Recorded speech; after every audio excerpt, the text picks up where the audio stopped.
Welcome dear students. MGCI YouTube channel पर botany one shot series में मैं अजय पटेल आपका स्वागत करता हूं। आज के इस लेक्चर में हम नीट 2025 एग्जाम के लिए one of the most important chapter को डिस्कस करेंगे, जिसका नाम है फोटोसिंथेसिस। बेटा, इस चैप्टर से हर वर्ष ही एग्जाम में मिनिमम 3 to 4 क्वेश्चन आते हैं। आज का ये लेक्चर आपको गारंटी देता है कि 3 से 4 क्वेश्चन आपके कहीं भी छूटने वाले या मिस होने वाले नहीं है। तो आइए स्टार्ट करें फोटोसिंथेसिस को।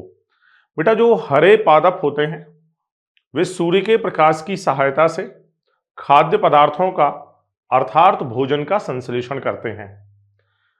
बचे हुए जो दूसरे जीव हैं वे या तो प्रत्यक्ष रूप से अथवा अप्रत्यक्ष रूप से अपनी ऊर्जा की पूर्ति करने के लिए, अपनी भोजन की आवश्यकताओं की पूर्ति करने के लिए हरे पादपों पर निर्भर होते हैं। देखो, हरे पादपों ने अपना भोजन खुद बना लिया, इसका मतलब वे तो हो गए स्वपोषी, ऑटोट्रॉप्स हो गए। लेकिन दूसरे जीव या तो प्रत्यक्ष रूप से या अप्रत्यक्ष रूप से अपने भोजन के लिए निर्भर कर रहे हैं हरे पादपों पर। बोले सर, ये प्रत्यक्ष और अप्रत्यक्ष क्या है? प्रत्यक्ष में यहां पर आ जाएंगे हमारे शाकाहारी। शाकाहारी जो सीधे ही हरे पादपों का उपयोग भोजन के रूप में करेंगे। अप्रत्यक्ष का मतलब है यहां पर आएगा हमारा मांसाहारी, जो शाकाहारियों को खाएगा, लेकिन शाकाहारियों ने भी भोजन लिया तो हरे पादपों से ही है ना। तो चाहे जीव शाकाहारी हो या मांसाहारी हो, वे प्रत्यक्ष अथवा अप्रत्यक्ष रूप से हरे पादपों पर ही अपने भोजन की आवश्यकताओं के लिए निर्भर करते हैं।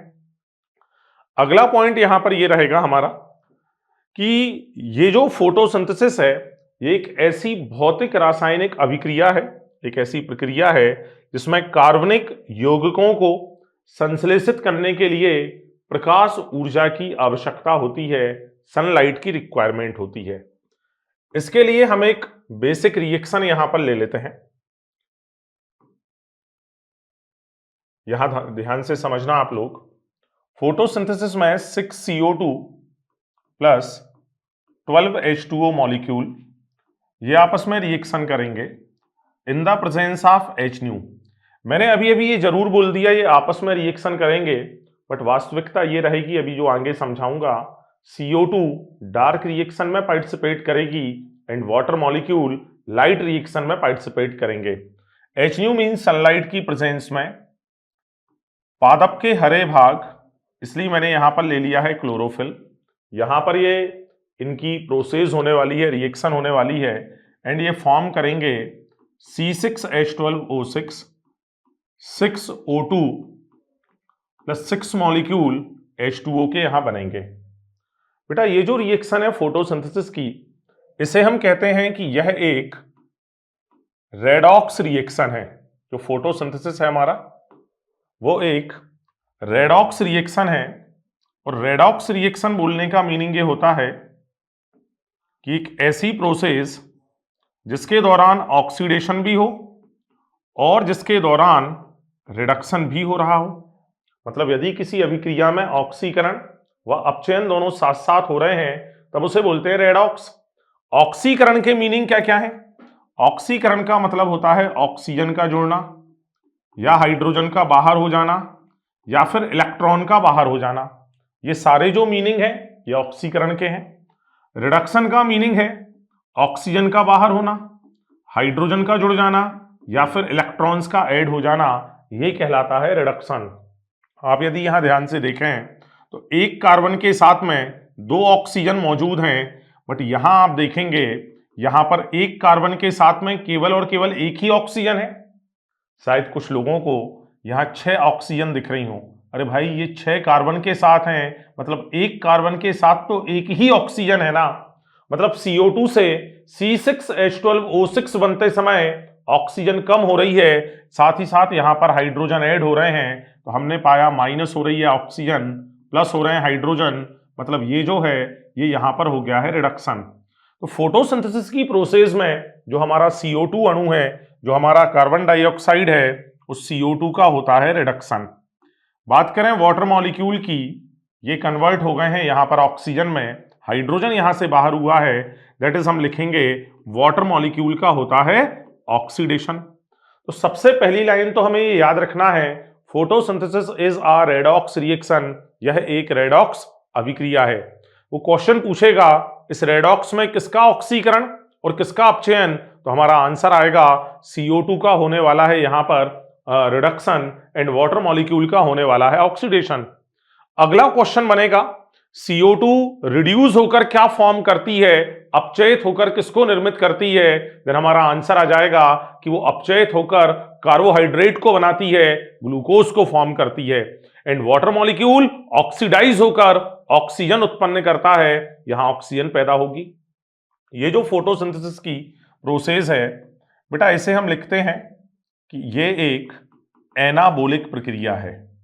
एनाबोलिक होने का मतलब है यह एक उपचयी प्रक्रम है, और सरल हिंदी लिखूं तो इसे हम बोलेंगे कि यह एक संश्लेषी प्रक्रम है, सिंथेसिस वाला प्रक्रम है। बोले सर संश्लेषी प्रक्रम होने का मीनिंग क्या है? यहां हम सभी देख पा रहे हैं कि CO2 व H2O छोटे छोटे सरल अकार्बनिक अणु हैं, जबकि इनकी एक्शन से यहां पर जो C6H12O6 फॉर्म हुआ है वो एक बड़ा जटिल कार्बनिक अणु है। तो जब जब छोटे छोटे अणुओं से मिलकर बड़े अणु बनते हैं उसे बोलते हैं संश्लेषी प्रक्रम, या उसे बोलते हैं उपचयी प्रक्रम। इस प्रोसेस को होने के लिए सूर्य के प्रकाश की ऊर्जा हमें खर्च करनी पड़ी है, इसलिए ये जो प्रोसेस है ये एक एंडरगोनिक प्रोसेस है। ये जो हमारी प्रोसेस है ये कैसी प्रोसेस है? एंडरगोनिक, क्योंकि इसके दौरान जो सूर्य के प्रकाश की ऊर्जा है वो हमारे लिए यूज में आ रही है। तो ये है फोटोसिंथेसिस की एक बेसिक रिएक्शन। यहां एनसीईआरटी हमें साफ साफ मेजर करके लिख कर देती है कि जो फोटोसिंथेसिस की प्रोसेस है, इस प्रोसेस के दौरान दो चीजें बनने वाली हैं। यह पृथ्वी पर खाद्य पदार्थों का प्राथमिक स्रोत है तथा यह वायुमंडल में ऑक्सीजन को छोड़ता है। तो यहां पर हमें क्या क्या पता है? अभी CO2 जरूरी है, water molecule, chlorophyll, sunlight, carbohydrate form हो रहा है, ऑक्सीजन निकल रही है। लेकिन दोस्तों आपको क्या लगता है ये जो एक रिएक्शन है इसको पता करने में वैज्ञानिकों को कितना समय लगा होगा? क्या एक ही प्रयोग में वैज्ञानिकों को इस पूरी प्रकाश संश्लेषण की अभिक्रिया की जानकारी हो गई होगी, या उन्हें प्रयोगों की एक श्रृंखला को संपन्न करना पड़ा होगा? तो मेरा आंसर है उन्होंने प्रयोगों की श्रृंखला को संपन्न किया, जिसमें सबसे पहला जो प्रयोग है वो है चितकबरी पत्ती प्रयोग, या जिसे हम बोलते हैं वेरीगेटेड लीफ एक्सपेरिमेंट। बोले सर चितकबरी पत्ती का मीनिंग क्या है? भाई चितकबरी पत्ती मीन्स ऐसी पत्ती जिसके कहीं कहीं पर हरे धब्बे व कहीं कहीं पर पीले धब्बे मौजूद हैं। ठीक है, हम इस पत्ती में ये जानना चाहते हैं कि फोटोसिंथेसिस पत्ती का हरा भाग करेगा या फोटोसिंथेसिस पत्ती का पीला भाग करेगा। ये यहां हमारा क्वेश्चन है। इस क्वेश्चन का आंसर लाने के लिए हम बड़ा सिंपल एक्सपेरिमेंट करेंगे। इस पत्ती के हरे व पीले भागों में हम स्टार्च का परीक्षण करेंगे, और स्टार्च का परीक्षण करने के लिए हम उपयोग में लेकर आएंगे आयोडीन। आयोडीन का जो कलर है वो होता है येलो ऑरेंज कलर होता है आयोडीन का। लेकिन यदि आयोडीन किसी ऐसे पदार्थ के संपर्क में आ रही है जिसमें स्टार्च मौजूद है, तब आयोडीन का कलर चेंज होता है, और चेंज होने पर वो ब्लूइश ब्लैक कलर, नीला काला रंग आयोडीन का बन जाता है।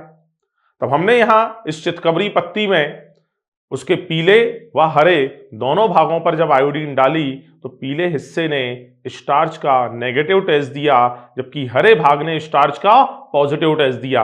अतः सिद्ध होता है कि जो हमारा पत्ती है, जो हमारी क्या है साथियों, पत्ती, जो हमारी लीफ है, उस पत्ती का केवल और केवल ग्रीन पार्ट, केवल और केवल हरा हिस्सा ही फोटोसिंथेसिस करता है। तो पेपर में आपसे क्वेश्चन पूछेगा सबलित पत्ती प्रयोग ने हमें सिद्ध करके क्या दिया, तो आंसर उसने हमें बताया कि केवल और केवल पत्ती का कौन सा हिस्सा, हरा हिस्सा ही फोटोसिंथेसिस करेगा। अगला जो प्रयोग है वो है आंशिक ढकी पत्ती प्रयोग। देखो ये तो पता चल गया ना, हरी पत्ती चाहिए, तो अगले प्रयोग में कंप्लीट पत्ती हमने ले ली हरी, उस पत्ती के कुछ हिस्से को ब्लैक फिल्म से ढक दिया। ब्लैक फिल्म से ढकने पर पत्ती के उस हिस्से में सनलाइट नहीं पहुंच पाया, बचे हुए हिस्से में सनलाइट पहुंचा। ठीक है, जब बचे हुए हिस्से में सनलाइट या सूर्य का प्रकाश पहुंचा तब हमने पुनः यहां आयोडीन परीक्षण किया, स्टार्च का परीक्षण किया। तो जो हिस्सा ढका था उसने स्टार्च के लिए नेगेटिव टेस्ट दिया, जबकि जो हिस्सा ढका नहीं था उसने स्टार्च का पॉजिटिव टेस्ट दिया। अतः इस प्रयोग से सिद्ध होता है कि प्रकाश संश्लेषण के लिए केवल पत्ती का हरा होना आवश्यक नहीं है, हरे होने के साथ साथ उसे सूर्य का प्रकाश भी मिलना चाहिए। तो ये जो आंशिक ढकी पत्ती है इसने हमें बता दिया फोटोसिंथेसिस के लिए हमें सनलाइट चाहिए, हमें सूर्य का प्रकाश चाहिए। इसी कड़ी में हम थोड़े से और आगे चलते हैं। तो चितकबरी पत्ती हो चुकी है, आंशिक ढकी पत्ती हो गई है, अब हम आ गए हैं आधी पत्ती प्रयोग पर। बेटा इस आधी पत्ती प्रयोग में हम क्या करेंगे, पत्ती पूरी हरी लेंगे, उसके कंप्लीट पोर्शन पर सनलाइट आएगा तो हमने एक सेटअप ले लिया परख नली का। उस परख नली में हम क्या करेंगे, जैसे ये परख नली है, इस परख नली में हमने पहले से ही KOH से भीगी हुई कॉटन रखी। KOH परख नली के अंदर CO2 को एब्जॉर्ब कर लेगा, मतलब यहां पर अब CO2 बची नहीं है, यहां पर परख नली के अंदर एब्सेंट हो चुकी है कौन, हमारी CO2 गैस। पत्ती का आधा हिस्सा अंदर है और आधा हिस्सा कहां है, बाहर। अंदर वाले हिस्से को HNU यानी सनलाइट मिल रहा है, बाहर भी सनलाइट है, बट अंदर वाले हिस्से को CO2 नहीं मिली, बाहर वाले हिस्से को क्या मिली, CO2। जब हमने परख नली के अंदर वाले हिस्से में स्टार्च के लिए आयोडीन परीक्षण किया तब हमने पाया कि परख नली के अंदर वाले हिस्से ने स्टार्च का नेगेटिव टेस्ट दिया, जबकि बाहर वाले हिस्से ने स्टार्च का पॉजिटिव टेस्ट दिया। अतः सिद्ध होता है कि पत्ती के सिर्फ हरे होने व सूर्य के प्रकाश के संपर्क में आने से फोटोसिंथेसिस होने वाला नहीं है, इन दोनों के साथ साथ हमारी पत्ती को CO2 भी उपलब्ध होनी चाहिए। तो जो आधी पत्ती प्रयोग है, हाफ लीफ एक्सपेरिमेंट है, उसने हमें सिद्ध करके दे दिया कि फोटोसिंथेसिस के लिए CO2 आवश्यक होती है। थोड़ा सा और आगे यदि हम चलें तो अब अगला प्रयोग वेरी इंपॉर्टेंट प्रयोग आ रहा है, जिसके डायग्राम्स यहां बने हैं। यह प्रयोग किया है जोसेफ प्रीस्टले ने। बेटा जोसेफ प्रीस्टले ने क्या किया, एक बेलजार ले लिया। बेलजार कांच का बना एक खोखला बर्तन है, घंटी नुमा बर्तन बोल सकते हैं, जैसे हमारे स्कूलों में जो घंटी लगी होती है उस घंटी का बीच वाला जो पोर्शन है जहां पर हम वो बेल या जो पेंडुलम टाइप की संरचना लटकती होती है वहां पर खोखला भाग होता है, ऐसे ही ये बेलजार है। ये कांच का बना एक खोखला सेटअप है जिसको जिस भी सतह पर आप रखेंगे तब ये एयर टाइट हो जाता है, वायु अवरोधी हो जाता है, इसके अंदर की एयर बाहर, बाहर की एयर अंदर आने वाली नहीं है। सबसे पहले हमने बेलजार में एक सांस लेने वाले प्राणी चूहे को प्लेस किया। चूहा कुछ समय बाद बेहोश हो गया। बेहोश क्यों हुआ, क्योंकि जब तक बेलजार में ऑक्सीजन गैस उपस्थित थी तब तक तो चूहे ने वो ऑक्सीजन गैस ली, बट फिर बाहर की कोई ऑक्सीजन अंदर आने वाली नहीं है और चूहे ने ऑक्सीजन लेके CO2 प्रोड्यूस कर दी। CO2 का कंसंट्रेशन बढ़ने से चूहा अनकॉन्शियस हो गया, चूहा बेहोश हो गया। अगली बार हमने इसी सेटअप में सांस लेने वाले प्राणी चूहे के साथ साथ जलती हुई मोमबत्ती को भी प्लेस किया। हम सभी जानते हैं मोमबत्ती भी जलने के दौरान ऑक्सीजन गैस का उपयोग करेगी, तो अब यहां सांस लेने वाला प्राणी भी ऑक्सीजन यूज कर रहा है, जलती हुई मोमबत्ती भी ऑक्सीजन को उपयोग कर रही है। मतलब जब दोनों साथ साथ ऑक्सीजन गैस को उपयोग करेंगे तो चूहा भी जल्दी बेहोश हो जाएगा, क्योंकि पहली बार चूहा अकेला O2 ले रहा था, इस बार मोमबत्ती भी ले रही है बेलजार की O2 को, तो चूहा जल्दी बेहोश हो जाएगा और मोमबत्ती की मोम अभी बची है बट वो जलना बंद कर देगी, मोमबत्ती बुझ जाएगी। तीसरा जो हमने सेटअप लिया उसमें हमने सांस लेने वाले प्राणी चूहे, मोमबत्ती व हरे पादप को यहां पर लिया। चूहा भी बेहोश नहीं हुआ, मोमबत्ती भी जलती रही और हरे पादप में भी फोटोसिंथेसिस होता रहा। क्यों, क्योंकि सांस लेने वाले प्राणी चूहे और जलती हुई मोमबत्ती ने ऑक्सीजन को लेकर CO2 प्रोड्यूस करी, उसी CO2 को हरे पादपों ने अपने फोटोसिंथेसिस में ले लिया और फोटोसिंथेसिस में लेकर उस CO2 से उन्होंने बना दी O2, ऑक्सीजन गैस प्रोड्यूस होती है। अभी अभी हमने बिल्कुल शुरुआत में यहां पर जो रिएक्शन लिखी थी इसमें हमने O2 गैस यहां पर प्रोड्यूस की थी। तो जो O2 गैस यहां पर बनी, ऑक्सीजन गैस यहां पर बनी, वो ऑक्सीजन गैस हमारे सांस लेने वाले प्राणी चूहे व जलती हुई मोमबत्ती जो है उनको लगातार जलाते रहेगा और हमारा सांस लेने वाला प्राणी चूहा भी बेहोश नहीं होगा। तो ये था जोसेफ प्रीस्टले का प्रयोग। इन्होंने इस प्रयोग में हमें लास्ट में एक कथन दे दिया, एक स्टेटमेंट दे दी। स्टेटमेंट क्या है, ध्यान से सुनना, कि सांस लेने वाला प्राणी जैसे कि चूहा व जलती हुई मोमबत्ती वायु को जो क्षति पहुंचाते हैं, वायु को जो डैमेज करते हैं, उस डैमेज को, उस क्षति की क्षतिपूर्ति हरे पादप कर देते हैं। अतः इस प्रयोग को वायु शुद्धिकरण प्रयोग भी कहा गया। इसी प्रयोग के दौरान जोसेफ प्रीस्ले ने 1774 में ऑक्सीजन की खोज करी। अगला जो वैज्ञानिक है वो है जॉन इंजनहॉस। जॉन इंजनहॉस ने क्या किया, जोसेफ प्रीस्ले के ही सेटअप का इस्तेमाल किया। कौन से वाले सेटअप का? तीसरे नंबर वाले सेटअप का, जिसमें उन्होंने सांस लेने वाला प्राणी चूहा, जलती हुई मोमबत्ती व हरे पादप को बेल जार में एक साथ रखा था। इस सेटअप को जोसेफ प्रीस्ले ने एक बार सूर्य के प्रकाश में रखा, एक बार उसे अंधेरे कमरे में प्लेस कर दिया, और इन्होंने हमसे कहा कि सिर्फ हरे पादप के होने से वायु का शुद्धिकरण होने वाला नहीं है। वायु शुद्धिकरण के लिए हरे पादप के साथ साथ सूर्य का प्रकाश भी होना चाहिए। मतलब हरे पादप केवल तभी वायु को शुद्ध करेंगे जब वो सूर्य के प्रकाश की उपस्थिति में मौजूद होंगे। क्या इतना याद रहेगा सबको? इन्होंने एक और प्रयोग किया जिसे इन्होंने नाम दिया परिष्कृत प्रयोग। ये प्रयोग उन्होंने जलीय पादप हाइड्रिला पर किया। इस प्रयोग में इन्होंने बताया कि जलीय पादप हाइड्रिला के केवल हरे भाग ही सूर्य के प्रकाश की उपस्थिति में ऑक्सीजन गैस को छोड़ेंगे, हरे के अलावा कोई भी दूसरा हिस्सा ऑक्सीजन गैस को प्रोड्यूस करने वाला नहीं है। तो जोसेफ प्रीस्ले ने जो प्रयोग किया था, उसी प्रयोग को आगे जॉन इंजनहॉस आए। तो जॉन इंजनहॉस ने क्या किया, दो चीजें बता दी, ठीक है। नंबर 1 कि जो हरा पादप है वो वायु को शुद्ध कब करेगा? सनलाइट की प्रेजेंस में। नंबर 2, जलीय पादप हाइड्रिला के केवल और केवल हरे हिस्से ही ऑक्सीजन गैस को प्रोड्यूस करेंगे। अगले जो वैज्ञानिक आए उनका नाम है जूलियस वॉन सेच। उन्होंने बताया फोटोसिंथेसिस के दौरान सूर्य के प्रकाश का उपयोग करके कार्बोहाइड्रेट के रूप में ग्लूकोज का संश्लेषण होता है, और ये ग्लूकोज कन्वर्ट हो जाता है स्टार्च में, और स्टार्च इनका संग्रहित खाद्य पदार्थ है। तो ये जानकारी हमें दे दी जूलियस वॉन सेच ने। अब आता है टी.डब्ल्यू. एंजलमैन। बेटा याद रखना, ये जो टी.डब्ल्यू. एंजलमैन है, इस टी.डब्ल्यू. एंजलमैन ने हमें फाइनली यहां पर दे दिया है फोटोसिंथेसिस का एक्शन स्पेक्ट्रा। बेटा ये एक्शन स्पेक्ट्रा देने के लिए टी.डब्ल्यू. एंजलमैन ने एक बड़े सिंपल सेटअप का इस्तेमाल किया। इन्होंने क्या किया, एक तंतुवत हरी शैवाल ले ली, कुछ इस तरह की। ये एक तंतुवत हरी शैवाल क्लेडोफोरा को इन्होंने ले लिया, और इस क्लेडोफोरा पर इन्होंने प्रिज्म की सहायता से सनलाइट को जब आपतित किया तो सनलाइट, वो सफेद प्रकाश 7 रंगों में टूट गया, VIBGYOR, विबग्योर में टूट गया। असल में टी.डब्ल्यू. एंजलमैन हमें सिंपल प्रयोग से समझाने वाला है कि सूर्य के प्रकाश की किस तरंग दैर्ध्य में ज्यादा फोटोसिंथेसिस होता है, ज्यादा प्रकाश संश्लेषण होता है। इसी को नाम दिया है हमने एक्शन स्पेक्ट्रा। मतलब किस तरंग दैर्ध्य में कितना फोटोसिंथेसिस होने वाला है, ये हमें समझा रहा है कौन? टी.डब्ल्यू. एंजलमैन।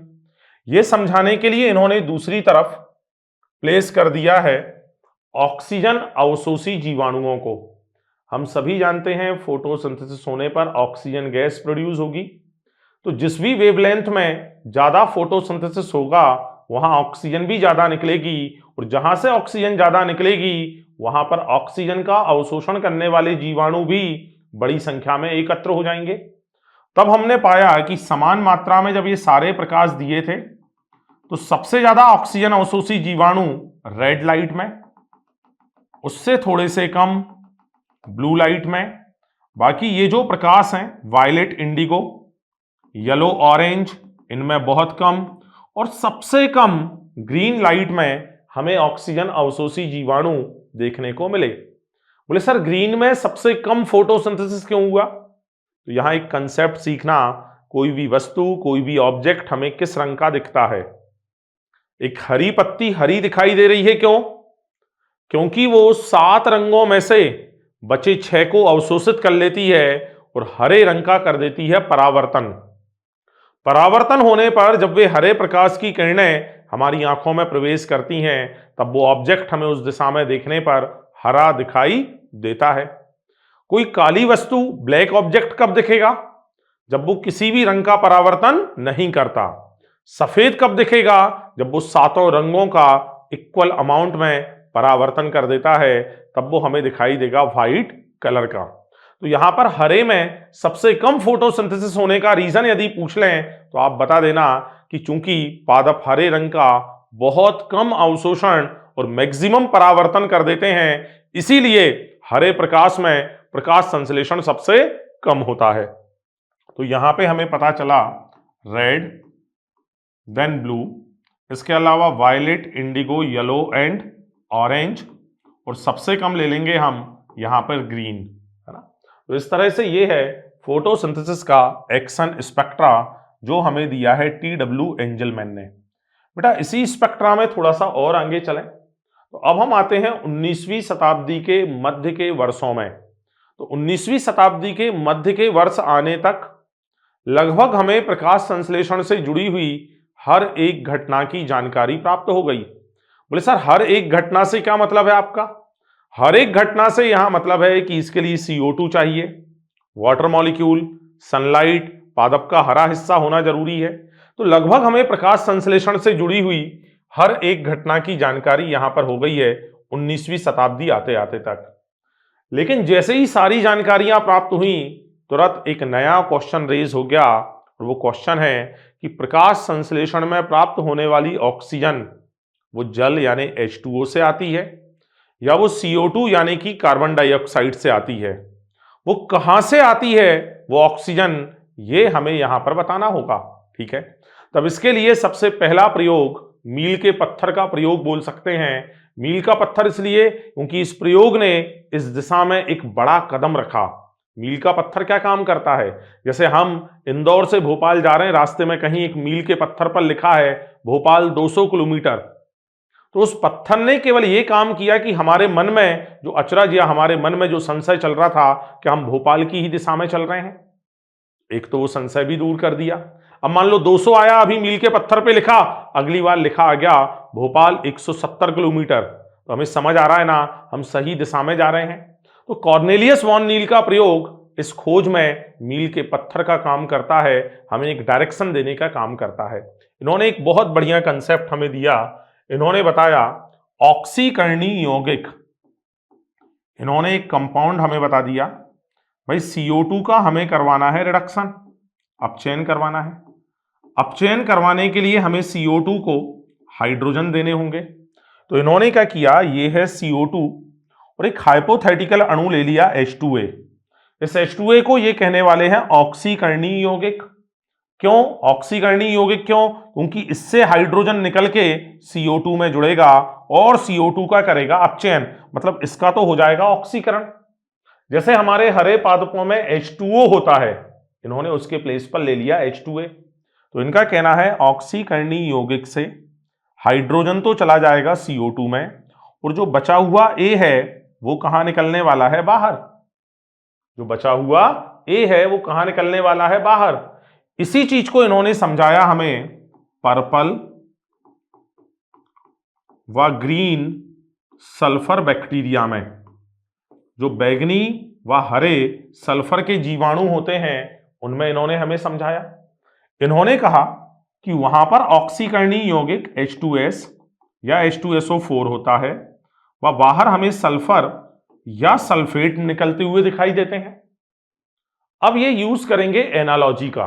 देखो ये क्या है, पर्पल ग्रीन सल्फर बैक्टीरिया में जो हाइड्रोजन दाता यौगिक है, हाइड्रोजन दाता मतलब जो हाइड्रोजन देने वाला है वो H2S या H2SO4 है। हाइड्रोजन देने के बाद बचा सल्फर या सल्फेट कहां निकलने वाला है? बाहर निकलने वाला है। बेटा ये जो सल्फर या सल्फेट यहां से बाहर निकला, तब इन्होंने हमें बता दिया कि बिल्कुल सेम इसी तरह से हरे पादपों में H2O, ये CO2, तो बोले जो ऑक्सीजन बाहर आ रही है वो ऑक्सीजन इन्होंने कहा वो जल से आ रही है, वाटर मॉलिक्यूल से आ रही है। परंतु यहां पर वैज्ञानिकों को एक आपत्ति है।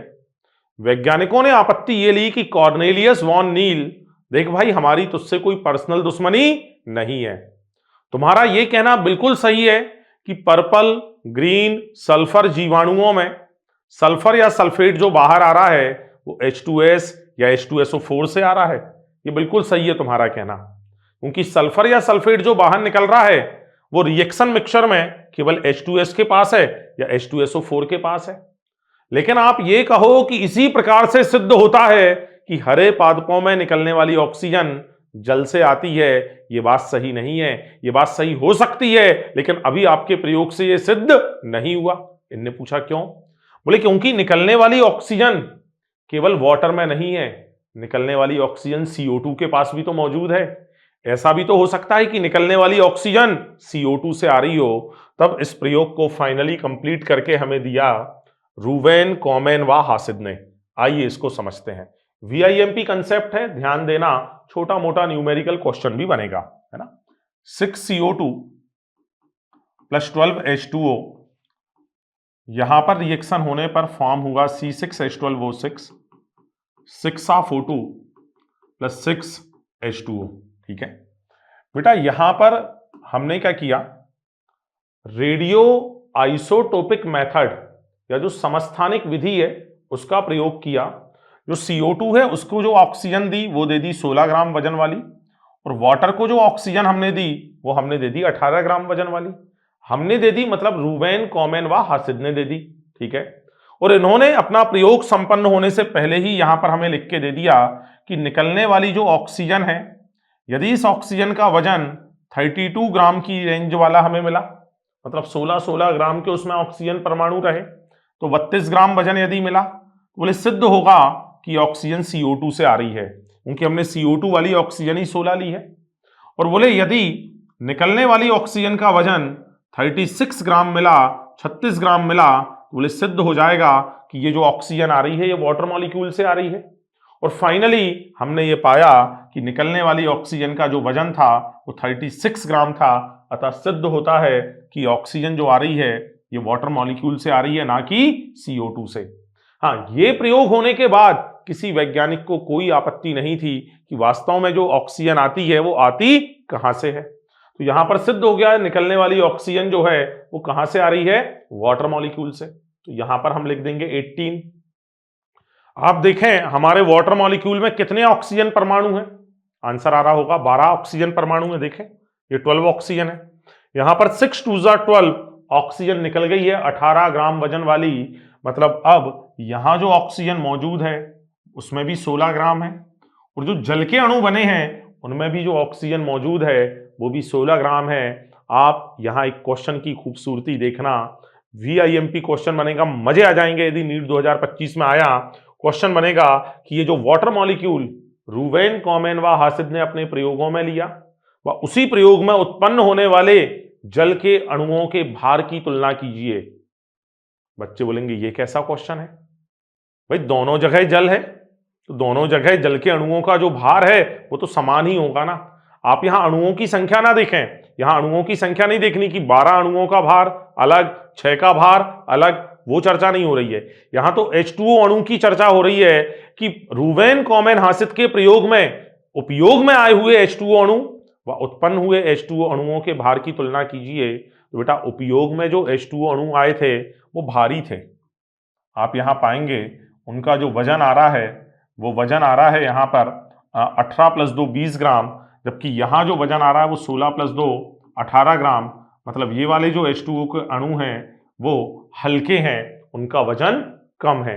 तो इस तरह से आप बता सकते हैं कि H2O का प्रयोग में उपयोग में आने वाला भार व उत्पन्न होने वाले भार के बीच में कितना अंतर है। तो इस तरह के क्वेश्चन आए तो बहुत ध्यान से आप डील कर लेना। अच्छा, यहां एक और गड्ढा है, गड्ढे का मतलब यह है बच्चे फंस सकते हैं, शायद वो आपको इक्वेशन लिख के दे और इक्वेशन में यहां CO2 वाली जगह पे लिख दे 18, वाटर वाली जगह पे लिख दे 16, और अब आपसे पूछ ले निकलने वाली ऑक्सीजन का वजन क्या होगा। पर तो आप हर बार 36 मत लगा देना, आप पहले देखना वाटर मॉलिक्यूल में उपयोग में लाई गई जो ऑक्सीजन है वो ऑक्सीजन 16 वाली है या 18 वाली है। तो जो भी वाटर मॉलिक्यूल की ऑक्सीजन है वो O2 के फॉर्म में यहां पर बाहर निकलेगी। तो ये है रूवेन, कॉमेन व हासिद जिन्होंने फाइनली सिद्ध करके हमें दे दिया कि भाई जो हमारा फोटोसिंथेसिस में ऑक्सीजन आती है वो ऑक्सीजन वास्तव में आती कहां से है। चलिए इसी कड़ी को और आगे बढ़ाएं तो अब हम आ चुके हैं साइट ऑफ फोटोसिंथेसिस पे कि प्रकाश संश्लेषण वास्तव में कहां संपन्न होता है। बेटा जो फोटोसिंथेसिस है, जो साइट ऑफ फोटोसिंथेसिस है, सबसे पहला ये पादपों में संपन्न होता है। बड़ा बेसिक सा आंसर हो गया। और अंदर चले तो पादप के हरे भागों में भी मुख्यतः पत्ती में, और पत्ती में भी बेटा मीजोफिल सेल्स में संपन्न होता है, और मीजोफिल सेल के अंदर पाए जाते हैं क्लोरोप्लास्ट। तो फोटोसिंथेसिस पादप के हरे भागों मुख्यतः पत्ती की मीजोफिल कोशिकाओं के अंदर मौजूद क्लोरोप्लास्ट में संपन्न होता है। मैं क्लोरोप्लास्ट की संरचना आपको अगले पेज पर समझाऊंगा, बट पहले जरा ये दो लाइनें समझना कि निम्न प्रकाश तीव्रता में, लो लाइट इंटेंसिटी में हमारे जो क्लोरोप्लास्ट हैं वो मीजोफिल सेल के समानांतर प्लेस होते हैं, जबकि उच्च प्रकाश तीव्रता में, हाई लाइट इंटेंसिटी में वो जो क्लोरोप्लास्ट हैं वो परपेंडिकुलर होते हैं, वो लंबवत होते हैं। बोले ऐसा क्यों? बेटा निम्न प्रकाश तीव्रता जब होती है तो उस दौरान हमारा प्रकाश संश्लेषण ऑप्टिमम हो सके, अनुकूलतम स्थिति तक हो सके, बेस्ट हो सके, इसके लिए हम क्या करेंगे कि क्लोरोप्लास्ट को मीजोफिल की दीवार के समानांतर प्लेस कर देंगे, जिससे क्लोरोप्लास्ट को मैक्सिमम लाइट मिल जाएगा। जबकि जब उच्च प्रकाश तीव्रता होगी, यदि उच्च प्रकाश तीव्रता में आपने क्लोरोप्लास्ट को मीजोफिल के समानांतर प्लेस कर दिया ना, बड़ी समस्या आ जाएगी। बोले सर क्या समस्या आएगी? समस्या यह आएगी कि उच्च प्रकाश तीव्रता में यदि हम क्लोरोप्लास्ट को समानांतर प्लेस कर दें तो हमारे क्लोरोप्लास्ट का प्रकाश ऑक्सीकरण हो जाएगा, फोटो ऑक्सीडेशन हो जाएगा, और हम उसका फोटो ऑक्सीडेशन नहीं चाहते। तो इसलिए हमने उसे क्या करेंगे, लंबवत, जिससे उसे उच्च प्रकाश तीव्रता से बचाया जा सके। बेटा क्लोरोप्लास्ट की संरचना में दो हिस्से होते हैं, एक हमारे क्लोरोप्लास्ट में भरा होता है लिक्विड, और दूसरा उसमें होती हैं कुछ सिक्के समान संरचनाएं। तो लिक्विड को तो हम यहां बोल देंगे स्ट्रोमा। आप देखें स्क्रीन पर सब कुछ लिखकर दे रखा है आपको। जो लिक्विड है उसको हम कहेंगे स्ट्रोमा, और जो हमारे क्लोरोप्लास्ट में सिक्के नुमा संरचना है, जो झिल्ली तंत्र है, उस झिल्ली तंत्र के सिक्के को हम नाम देंगे थाइलेक्वाइड। बेटा ये जो थाइलेक्वाइड है, आप यहां देखें, एक सिक्के को नाम हमने क्या दे दिया है, थाइलेक्वाइड। इसमें दीवार के समीप जो ये पार्टिकल रखे हैं ये हैं क्वांटासोम, और एक क्वांटासोम में 230 क्लोरोफिल के अणु प्लस 50 कैरोटीनॉइड के अणु पाए जाते हैं। यहां पर जब ये सिक्के एक के ऊपर एक अरेंज होकर ढेरी बनाते हैं, तो आप यहां देख पा रहे होंगे सिक्कों की ढेरी बनी है। बेटा एक ढेरी को ग्रेनम कहते हैं, और ऐसी बहुत सारी ढेरियों को एक साथ मिलाकर इसके बहुवचन को ग्रेना कहा जाता है। तो यहां पर हमें एक और चीज याद रखनी है कि जो सिक्का वो है थाइलेक्वाइड, उसकी ढेरी जो बनी सिक्के की, एक ढेरी है ग्रेनम, बहुवचन है ग्रेना, दो ढेरियों को जोड़ने वाला जो एक सिक्का है उसे बोलते हैं स्ट्रोमा थाइलेक्वाइड या स्ट्रोमा लैमेली। यहां तक कि ढेरी में भी जो सिक्के मौजूद हैं, हर एक सिक्के को बोलेंगे ग्रेनल थाइलेक्वाइड। बेटा यहां पर जो हमारा फोटोसिंथेसिस है, उस फोटोसिंथेसिस में दो प्रकार की अभिक्रियाएं संपन्न होती हैं, दो प्रकार की रिएक्शंस होने वाली हैं। एक रिएक्शन है जिसका नाम है लाइट रिएक्शन, दूसरी का नाम है डार्क रिएक्शन। बेटा प्रकाश अभिक्रिया को प्रकाश अभिक्रिया इसलिए कहा जाता है क्योंकि यह केवल और केवल सूर्य के प्रकाश की उपस्थिति में संपन्न होती है। ठीक है, तो यदि कभी कोई पूछ ले why light reaction is called light reaction, प्रकाश अभिक्रिया को प्रकाश अभिक्रिया क्यों कहा जाता है, क्योंकि यह केवल और केवल सूर्य के प्रकाश की उपस्थिति में संपन्न होती है। लेकिन इसका मतलब यह बिल्कुल नहीं है कि अंधकार अभिक्रिया केवल अंधेरे में होती है। नहीं भाई, अंधकार अभिक्रिया सूर्य के प्रकाश की उपस्थिति में भी और अनुपस्थिति में भी संपन्न होती है। सर बोले फिर इसको अंधकार नाम क्यों दिया? आंसर याद रखना, प्रकाश अभिक्रिया से सैद्धांतिक रूप से अलग दर्शाने के लिए हम अंधकार अभिक्रिया को अंधकार अभिक्रिया कह देते हैं। बाकी इसका मतलब ये बिल्कुल नहीं अंधकार शब्द का कि वो केवल और केवल अंधेरे में संपन्न होती है। ठीक है, आप सभी को ये चीजें क्लियर हो रही हैं? बेटा आप लेक्चर को इस तरीके से अटेंड करें, हमें कम से कम 4 बार रिवीजन कर लेना है बॉटनी का, 4 बार रिवीजन कर लेना है जूलॉजी का, क्योंकि अब आप सभी देख पा रहे हैं नीट एग्जाम में जो पहले 3 घंटे 20 मिनट का समय था, वो भी 3 घंटे का समय बचा है, हमारे 20 मिनट और कम हो गए हैं। क्वेश्चन अभी भी 180 ही सॉल्व करने हैं। ठीक है, पहले 200 में से 180 करते थे, बट करना तो पहले भी 180 क्वेश्चन ही था ना, अभी भी 180 क्वेश्चन ही करने हैं, बट 20 मिनट का समय कम हो गया है। तो दोस्तों आप जब नीट के पेपर में जाएं, आपको बॉटनी प्लस जूलॉजी अटेम्प्ट करने में विथ बबल फिलिंग, गोले भरने के साथ 1 घंटे से ज्यादा का समय नहीं लगना चाहिए। इसके लिए हमें करना यह होगा, क्वेश्चन प्रैक्टिस बहुत ज्यादा करनी होगी, और क्वेश्चन प्रैक्टिस के साथ साथ थ्योरी हमारी कंठस्थ होनी चाहिए बॉटनी एंड जूलॉजी की। यदि थ्योरी पूरी तरह से कंठस्थ है, एक एक शब्द उसका याद है, और क्वेश्चन प्रैक्टिस बहुत सारी हमने कर रखी है, तब आपको बॉटनी प्लस जूलॉजी के पेपर में 360 में से 360 लाने से कोई नहीं रोक सकता। लेकिन इसके लिए आपको, मुझे, हम दोनों को मेहनत करनी होगी। मैं मेहनत करने तैयार हूं, आप भी लगातार मेहनत करते रहें। जहां आपको कोई भी डाउट्स आए आप लगातार पूछें बेटा। आप कोचिंग में, कोचिंग के डीसीएस के दौरान लगातार आप हमसे जब डाउट्स पूछेंगे, कहीं कोई समस्या नहीं रहेगी, और हमें इसी 2025 में सिलेक्ट होना है, कंफर्म्ड। चलिए आगे चलते हैं। तो ये जो प्रकाश अभिक्रिया है, लाइट रिएक्शन है बेटा, ये लाइट रिएक्शन क्लोरोप्लास्ट के झिल्ली तंत्र में संपन्न होती है। झिल्ली तंत्र मतलब ग्रेना लेमिली, स्ट्रोमा लेमिली में संपन्न होती है। वो ढेरी और दो ढेरी को आपस में बीच में जोड़ने वाला सिक्का, वहां संपन्न होती है प्रकाश अभिक्रिया।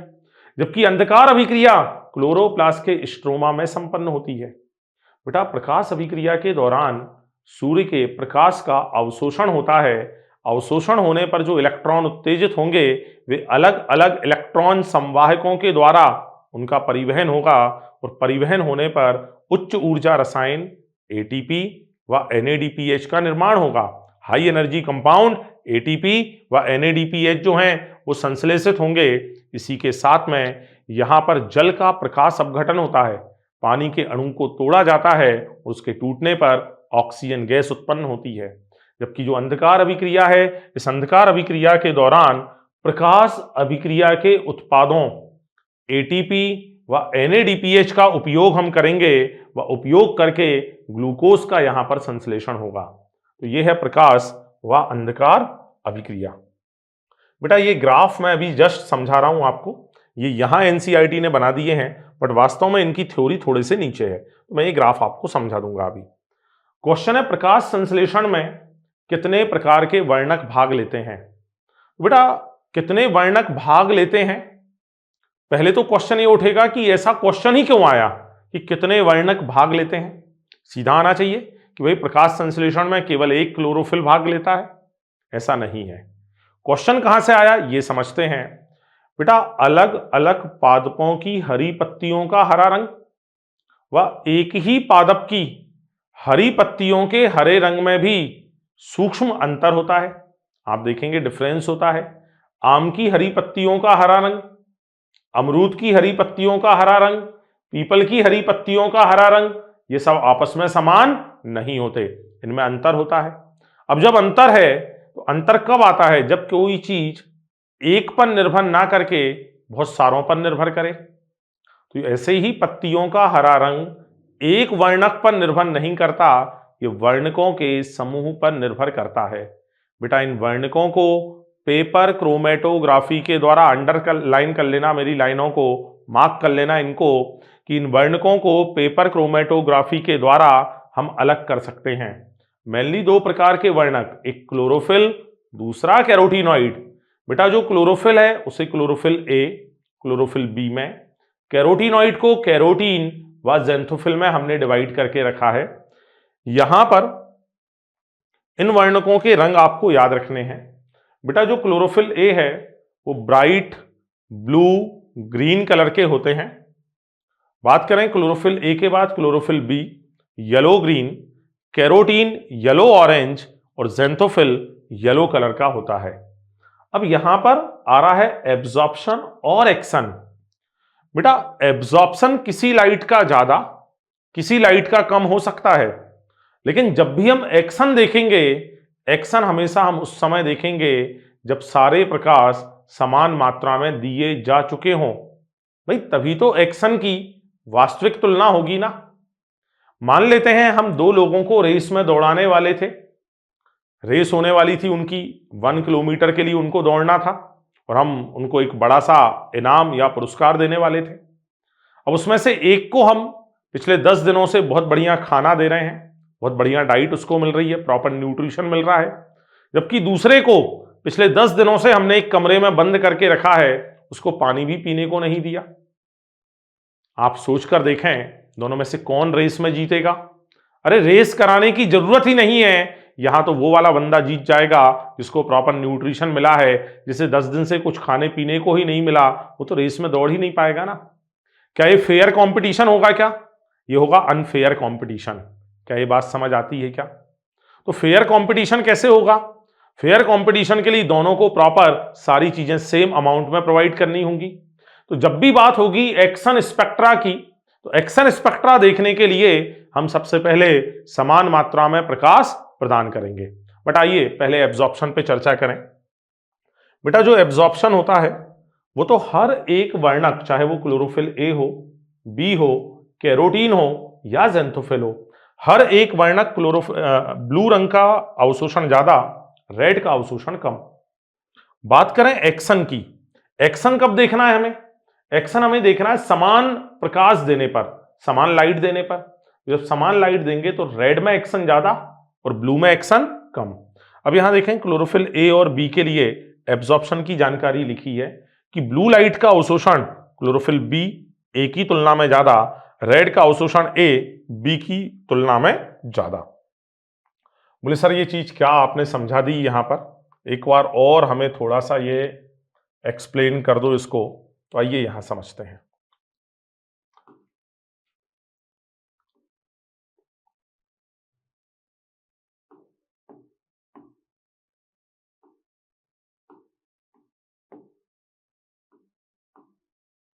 बेटा यहां पर हम एक सिंपल सा ग्राफ ड्रा कर लेते हैं।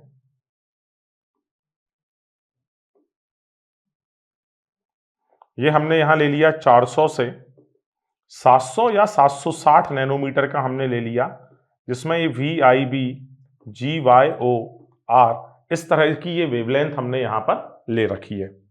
बेटा यहां पर हमें बताना है क्लोरोफिल ए और क्लोरोफिल बी के अवशोषण व एक्शन स्पेक्ट्रा के बारे में। सबसे पहले यहां मैं बना रहा हूं क्लोरोफिल ए के लिए।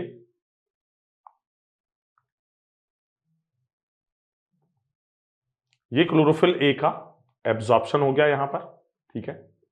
यहीं पर यदि मैं क्लोरोफिल बी के लिए यहां ड्रा करूं तो क्लोरोफिल बी के लिए हमने यहां पर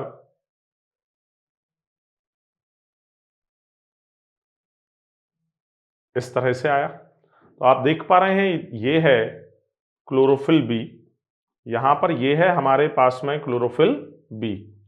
बात करें जो रेड कलर से मैंने यहां मार्क कर रखा है, ये है क्लोरोफिल ए, यहां पर ये है क्लोरोफिल ए।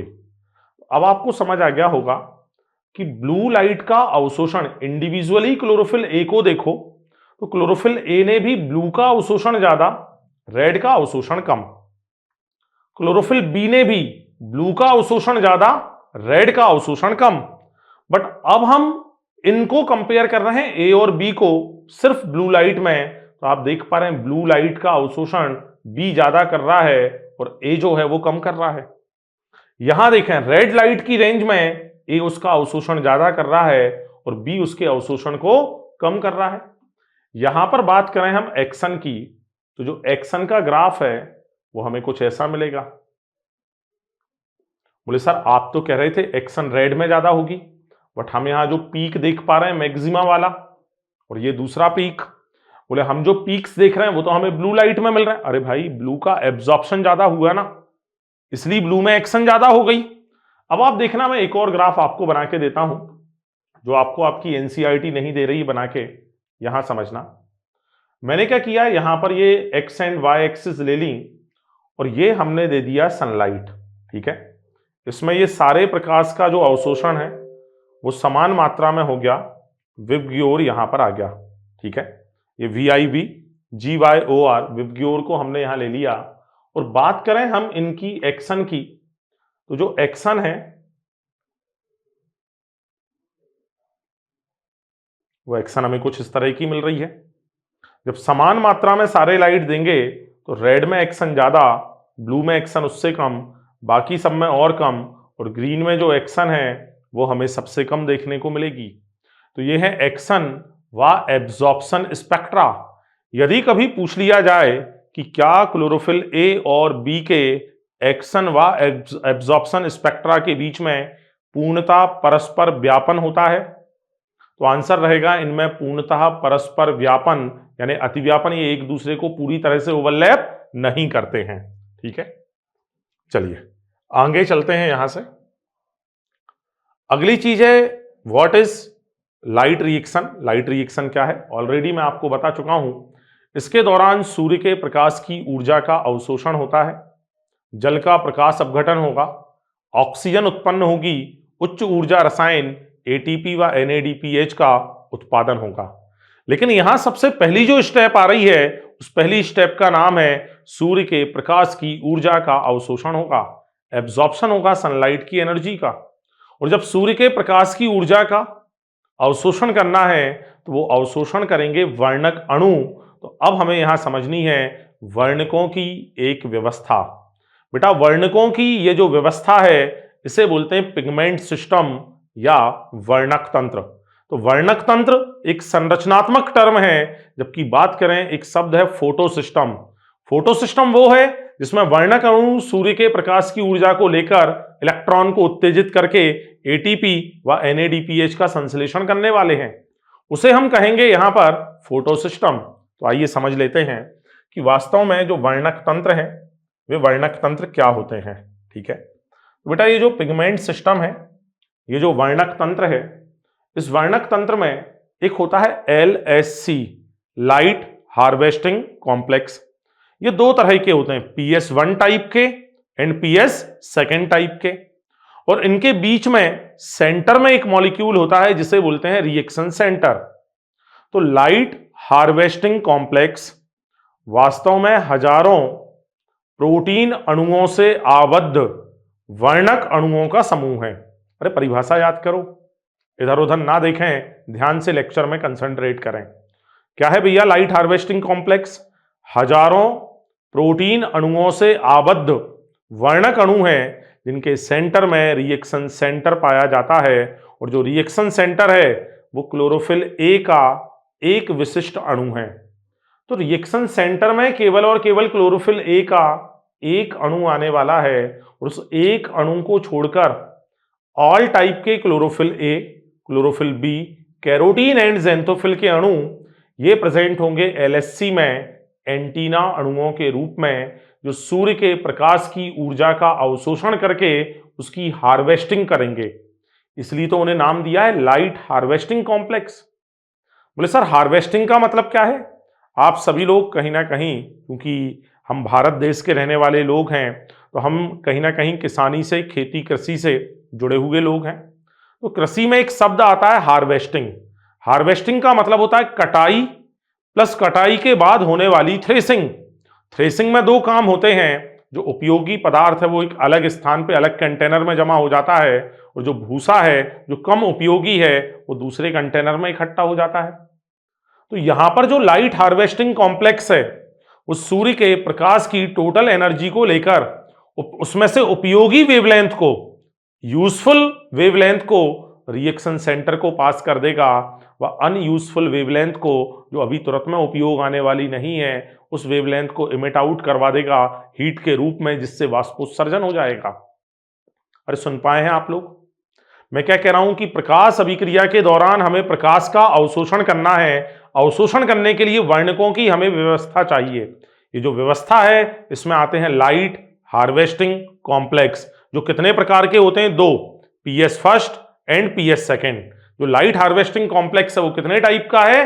दो, PS1 एंड PS2। बेटा इस LHC में दो चीजें हैं, एक तो है हजारों प्रोटीन अणुओं से आबद्ध वर्णक अणु जिन्हें एंटीना बोल दिया, और उसी के बीच में मौजूद है रिएक्शन सेंटर। तो यहां पर ये जो एंटीना मॉलिक्यूल हैं इनने एनर्जी को लिया, एनर्जी में से यूजफुल वेवलेंथ पास कर दी रिएक्शन सेंटर को, बची वेवलेंथ को हीट के रूप में बाहर निकालना है। तो हीट से प्लांट के हिस्से डैमेज ना हो, इसलिए हमने वाष्पोत्सर्जन करा दिया यहां पर। और जो रिएक्शन सेंटर है उसको फोटो ऑक्सीडेशन से भी बचा लिया, उसको प्रकाश ऑक्सीकरण या प्रकाश अपघटन से भी बचा लिया, क्योंकि रिएक्शन सेंटर में तो केवल एक अणु है ना।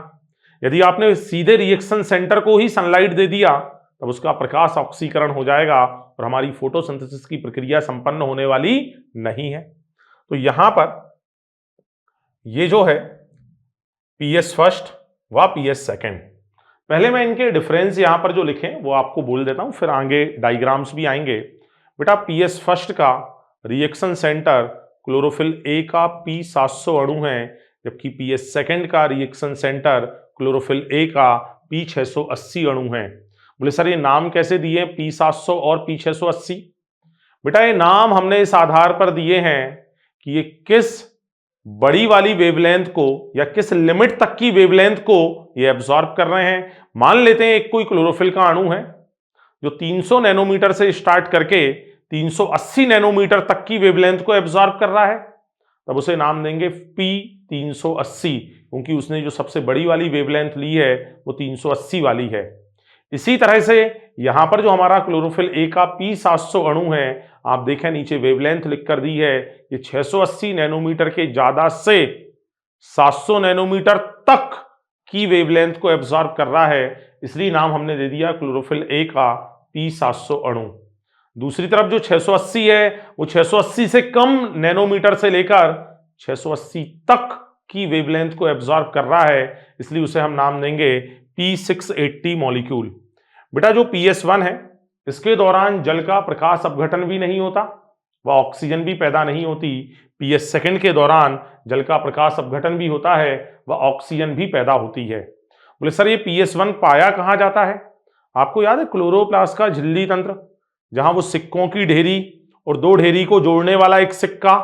तो जैसे ये मैंने बना दी यहां सिक्कों की ढेरी, तो इस ढेरी में दो हिस्से हैं, इस ढेरी का खुला हिस्सा, ये इस ढेरी का ढका हिस्सा। तो PS1 खुले भागों पर भी है और PS1 दो सिक्कों के बीच वाले ढके भागों पर भी है। तो PS1 पाया जाता है ग्रेना लैमली के खुले व ढके भागों पर, व स्ट्रोमा में तो केवल और केवल खुले ही भाग होते हैं। तो ये यहाँ 3 स्थान पर ग्रेना के खुले व ढके व स्ट्रोमा लैमली पर पाया जाता है, जबकि PS2 केवल और केवल ग्रेना लैमली के ढके भागों पर पाया जाता है। इन्हीं PS के आपस में मिलने से चक्री व अचक्री ETS बनेंगे। बेटा चक्री ETS उस समय चलेगा जिसमें केवल और केवल PS1 रहेगा। यदि ओनली PS1 भाग ले रहा है तो बोलेंगे चक्री ETS, PS1 व PS2 दोनों भाग ले रहे हैं तो बोलेंगे अचक्रीय ETS। यहां एक क्वेश्चन उठता है, सर ये PS1 और PS2 नाम देने के पीछे क्या आधार है? बेटा ये जो नाम दिए हैं ना PS1 और PS2, ये नाम देने के पीछे का आधार इनके काम करने का क्रम नहीं है। नहीं तो किसी को ऐसा फील होने लगे शायद PS1 इसलिए दिया ये पहले काम करेगा, PS2 इसलिए दिया ये बाद में काम करेगा। बेटा फर्स्ट एंड सेकंड नाम देने का आधार यहां इनकी खोज का क्रम है। जिसकी खोज पहले हुई उसे PS1, जिसकी खोज बाद में हुई उसे PS2 नाम दिया गया। ठीक है, तो जो चक्रीय ETS है उसके दौरान ओनली PS1, अचक्रीय के दौरान PS1 व PS2 दोनों भाग लेते हैं। बेटा जो चक्रीय ETS है, इस चक्रीय ETS के दौरान FRS फेरिडॉक्सिन रिड्यूसिंग सब्सटेंस, जो आयरन प्लस सल्फर युक्त प्रोटीन है, ये इलेक्ट्रॉन्स का प्रथम ग्राही होता है, जबकि अचक्रीय के दौरान जो फियोफाइटिन है वो इलेक्ट्रॉन का प्रथम ग्राही होता है। और फियोफाइटिन के लिए एक IMP पॉइंट याद कर लेना, इसकी संरचना क्लोरोफिल के समान होती है। अंतर यह है कि क्लोरोफिल में Mg+2 है, इसमें Mg+2 मौजूद नहीं है।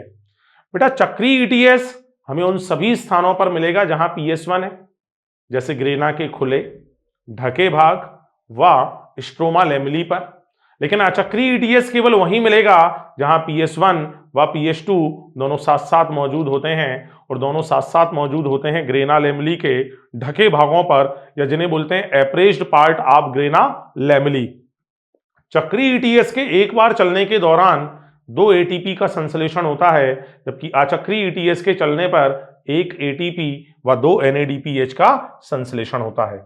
बेटा यहां पर मैंने आपके सामने साइक्लिक ईटीएस बनाकर दिया है, दीज आर एंटीना मॉलिक्यूल, और यहां पर ये है हमारा रिएक्शन सेंटर P700।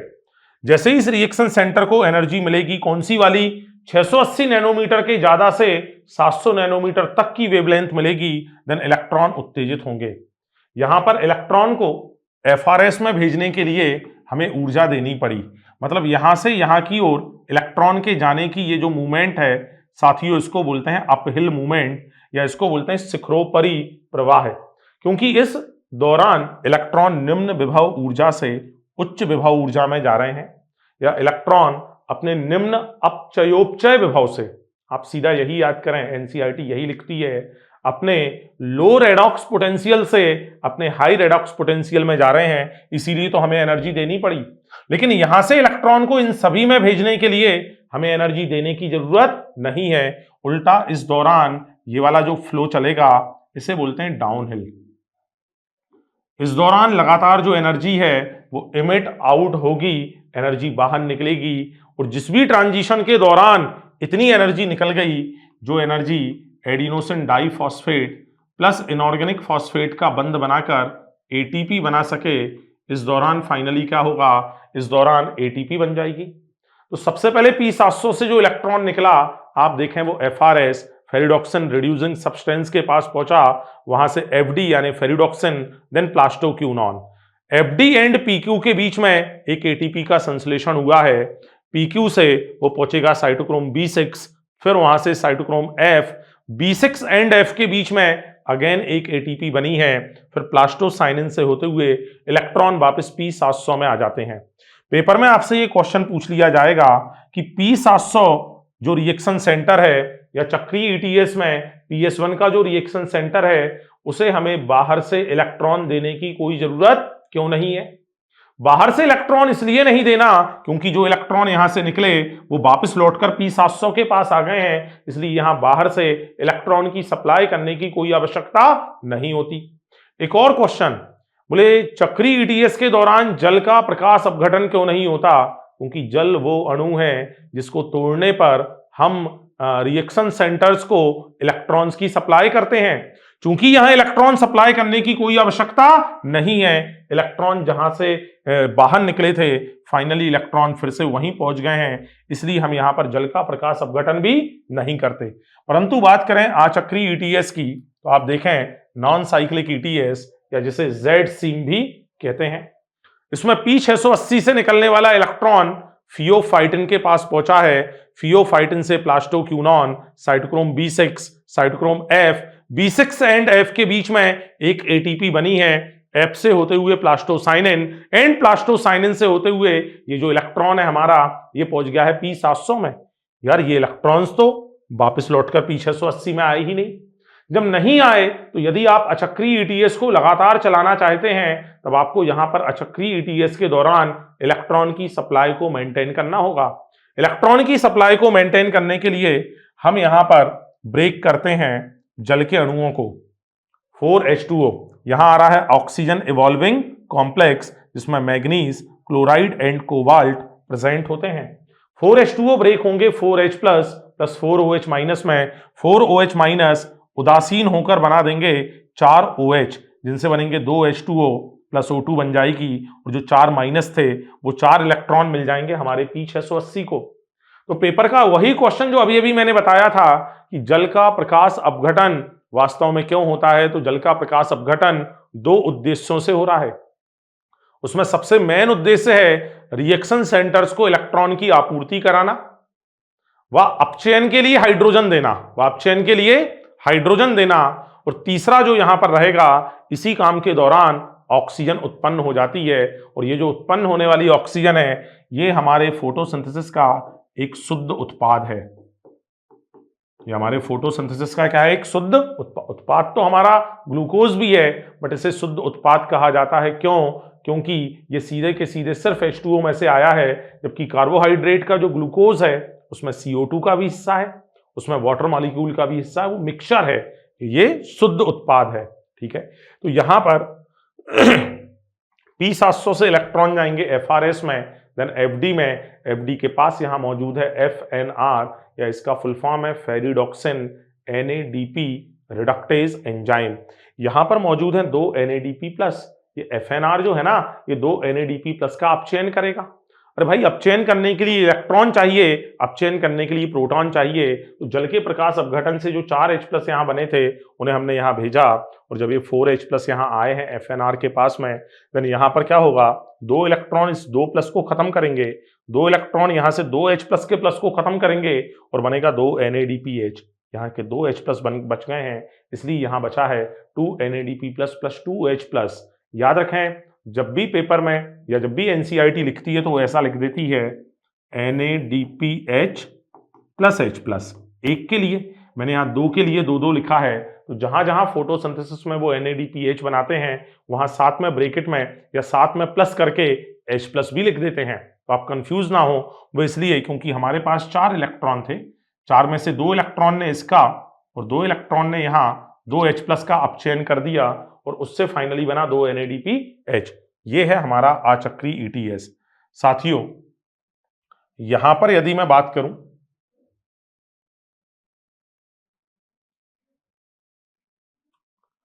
अब हम आ गए हैं इलेक्ट्रॉन परिवहन, जो ऑलरेडी मैंने ये पूरा पढ़ा दिया है आपको। शुद्ध उत्पाद प्राप्त होता है, ये सारी चीजें चक्री अचक्री ETS की पूरी कहानी पढ़ा दी आपको। हम आ चुके हैं रसो परासरणी परिकल्पना पर या केमी ऑस्मोटिक हाइपोथेसिस पर। याद रखें, रसो परासरणी सिद्धांत बच्चों को बड़ा टफ लगता है। अरे भाई, टफ है ही नहीं। वास्तव में ये जो रसो परासरणी परिकल्पना है ना, ये अचक्रीय ETS है, इसके अलावा कुछ भी नहीं है ना। समझते हैं। तो रसो परासरणी परिकल्पना हमें क्लोरोप्लास्ट में ATP निर्माण की जानकारी देती है, या क्लोरोप्लास्ट में ATP का निर्माण कैसे होता है ये उसे समझाती है। तो यदि पेपर में फिर भी एक बार फिर बोल रहा हूं वही लाइन, पेपर में क्वेश्चन आ जाए रसो परासरणी परिकल्पना क्या समझा कर देती है, तो आंसर होगा ये क्लोरोप्लास्ट में ATP निर्माण को एक्सप्लेन करती है। जबकि जो इलेक्ट्रॉन ट्रांसपोर्ट चेन है ना, वो माइटोकॉन्ड्रिया में श्वसन के दौरान ATP के उत्पादन को एक्सप्लेन करता है।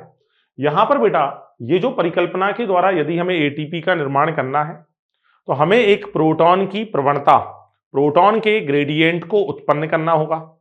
प्रवणता का मतलब होता है दो पास पास वाले स्थानों पर सांद्रताओं का अंतर। तो सांद्रता का अंतर तो पहले भी था।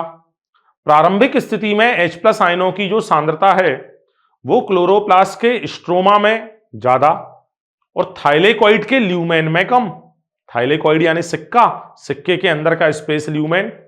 तो थाइलेकॉइड के ल्यूमेन में H प्लस आयनों की सांद्रता होती है कम, और जो हमारा लिक्विड है क्लोरोप्लास्ट का, उसमें H प्लस आयनों की सांद्रता होती है ज्यादा।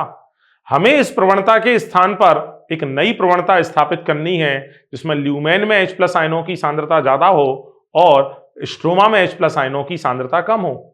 जब हम ये काम करेंगे, ये काम होगा 3 स्टेप में, ठीक है। जल का प्रकाश अपघटन होगा, एक प्लास्टोक्यूनॉन की एक्शन आएगी, और तीसरा FNR की एक्शन आएगी। तो आप कितनी चीजें याद कर लें, एक वाटर याद कर लें, एक PQ या प्लास्टोक्यूनॉन को याद कर लें, और तीसरा आप याद कर लें FNR की एक्शन। इन तीनों के द्वारा हम जो प्रोटॉन की प्रवणता विकसित कराना चाहते हैं, वो प्रवणता यहां पर क्या हो जाएगी, विकसित। आइए डायग्राम से इसको डिटेल में हम समझ लेते हैं। यहां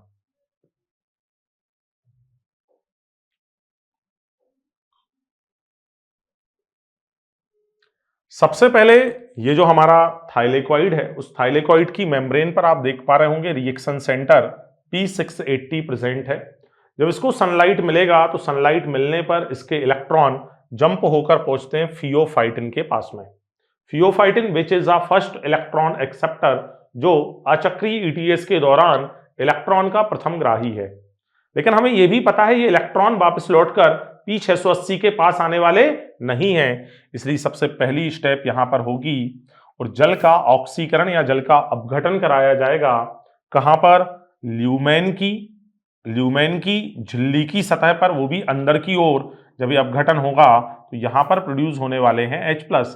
तो सबसे पहला काम, जल का प्रकाश ऑक्सीकरण होने पर H प्लस आयनों की सांद्रता ल्यूमेन में बढ़ गई। नंबर 2, फियोफाइटिन जब इलेक्ट्रॉन को देता है प्लास्टोक्यूनॉन को, तो प्लास्टोक्यूनॉन कहता है मैं एक इलेक्ट्रॉन ग्राही नहीं हूं, मैं प्रोटॉन ग्राही हूं। मैंने कहा ठीक है भाई प्लास्टोक्यूनॉन, तेरी बात मान लेते हैं, तू प्रोटॉन ले ले। तो इसने क्या किया, प्रोटॉन्स को ले लिया स्ट्रोमा से और इलेक्ट्रॉन को पास करवा दिया कहां, साइटोक्रोम B6F से होते हुए प्लास्टोसाइनिन की तरफ, और जो प्रोटॉन इसने स्ट्रोमा से लिए थे उन प्रोटॉन को इसने डाल दिया ल्यूमेन में। मतलब प्लास्टोक्यूनॉन की एक्शन से दो काम हुए। देखो, जल का प्रकाश अपघटन जब हुआ था ना, केवल एक काम हुआ था, ल्यूमेन में H+ बढ़े थे। लेकिन प्लास्टोक्यूनॉन की एक्शन से दो काम हुए हैं, स्ट्रोमा में H+ कम भी हो गए हैं और वही H+ हमने डाल दिया ल्यूमेन में, तब ल्यूमेन में H+ बढ़ गए हैं।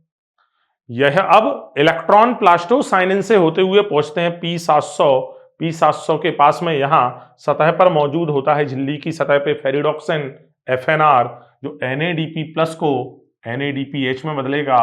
इस दौरान जो H+ आने वाले हैं वो H+ यूज में आएंगे स्ट्रोमा के। जो H+ यूज में आने वो कहां के आने वाले हैं, स्ट्रोमा के। बोले सर, अभी अभी आपने जब हमें आचक्री ETS पढ़ाया था तब तो आपने कहा था कि जो H+ यूज में आ रहे हैं वो जल के प्रकाश अपघटन से आ रहे हैं। अभी भी मैं वही कह रहा हूं। बोले सर, दो बातें हो गई। ये तो आपके जल वाले H+ तो आपने यहां अंदर है, आप कह रहे हो उनसे सांद्रता बढ़ गई, यहां कह रहे हो स्ट्रोमा वाले H+ और हमसे कह रहे हो कि ये तो वही जल वाले हैं। आएगा अभी समझ, है ना। तो आप फिर से सुने, जो रसो परासरणी है, जो केमी ऑस्मोटिक थ्योरी है, जो रसो परासरणी सिद्धांत है, उसमें सबसे पहले जल के प्रकाश अपघटन हुआ। प्रकाश अपघटन से ल्यूमेन में H+ बढ़ गए। नंबर 2, प्लास्टोक्यूनॉन ने H+ आयनों को ढकेल दिया ल्यूमेन में, तो ल्यूमेन में बढ़े, स्ट्रोमा में कम हो गए। FNR ने स्ट्रोमा वाले यूज कर लिए, FNR ने स्ट्रोमा वाले यूज कर लिए। इन तीनों एक्शंस के द्वारा स्ट्रोमा में H+ आयनों की सांद्रता कम, ल्यूमेन में H+ आयनों की सांद्रता ज्यादा, एक नई प्रवणता स्थापित हो चुकी है। यहां पर ये मौजूद है CF0 CF1 कण ATP सिंथेटेज एंजाइम का। CF0 झिल्ली में धसा हुआ है, CF1 झिल्ली की सतह पर बाहर की तरफ उभरा है, बाहर यानी स्ट्रोमा की तरफ उभरा हुआ है। ये एक पारगमन चैनल की भांति काम करेगा CF0। जब तेजी से H+ आयन बाहर निकलेंगे तो इतनी बड़ी मात्रा में ऊर्जा निकलेगी जो CF1 के संरूपण में परिवर्तन करेगी, और इस संरूपण में परिवर्तन होने से ADP प्लस IP के बीच बॉन्ड बनेगा और बॉन्ड बनकर हमें मिलेगी ATP। तो देखो ना, जो यहां वाले H+ थे वो अब कहां आ गए हैं, स्ट्रोमा में, और यही H+ अगली बार के NADP+ के अपचयन के लिए हमारी हेल्प करेंगे। NADP+ को NADPH में बदल देंगे। मतलब जल अभी टूटा, उसके H+ अगली बार के NADP+ को NADPH में बदलने में हेल्प करेंगे। आया समझ? इसलिए वहां मैंने आचक्री ETS के दौरान सीधा ही आपको लिख कर दे दिया था कि जो H+ आते हैं वो कहां से आते हैं, जल के प्रकाश अपघटन से आते हैं। देखें आप यहां पर, ये जो आ रहे थे ये H+ हमने सीधे यहां भेज दिए, बट ये कब, नेक्स्ट साइकिल में ये यूज में आते हैं। पहले तो वे जो जस्ट इसके पिछली साइकिल में हमने तेजी से कहां निकाले थे, बाहर CF0 CF1 के द्वारा। तो ये है हमारी रसो परासरणी परिकल्पना।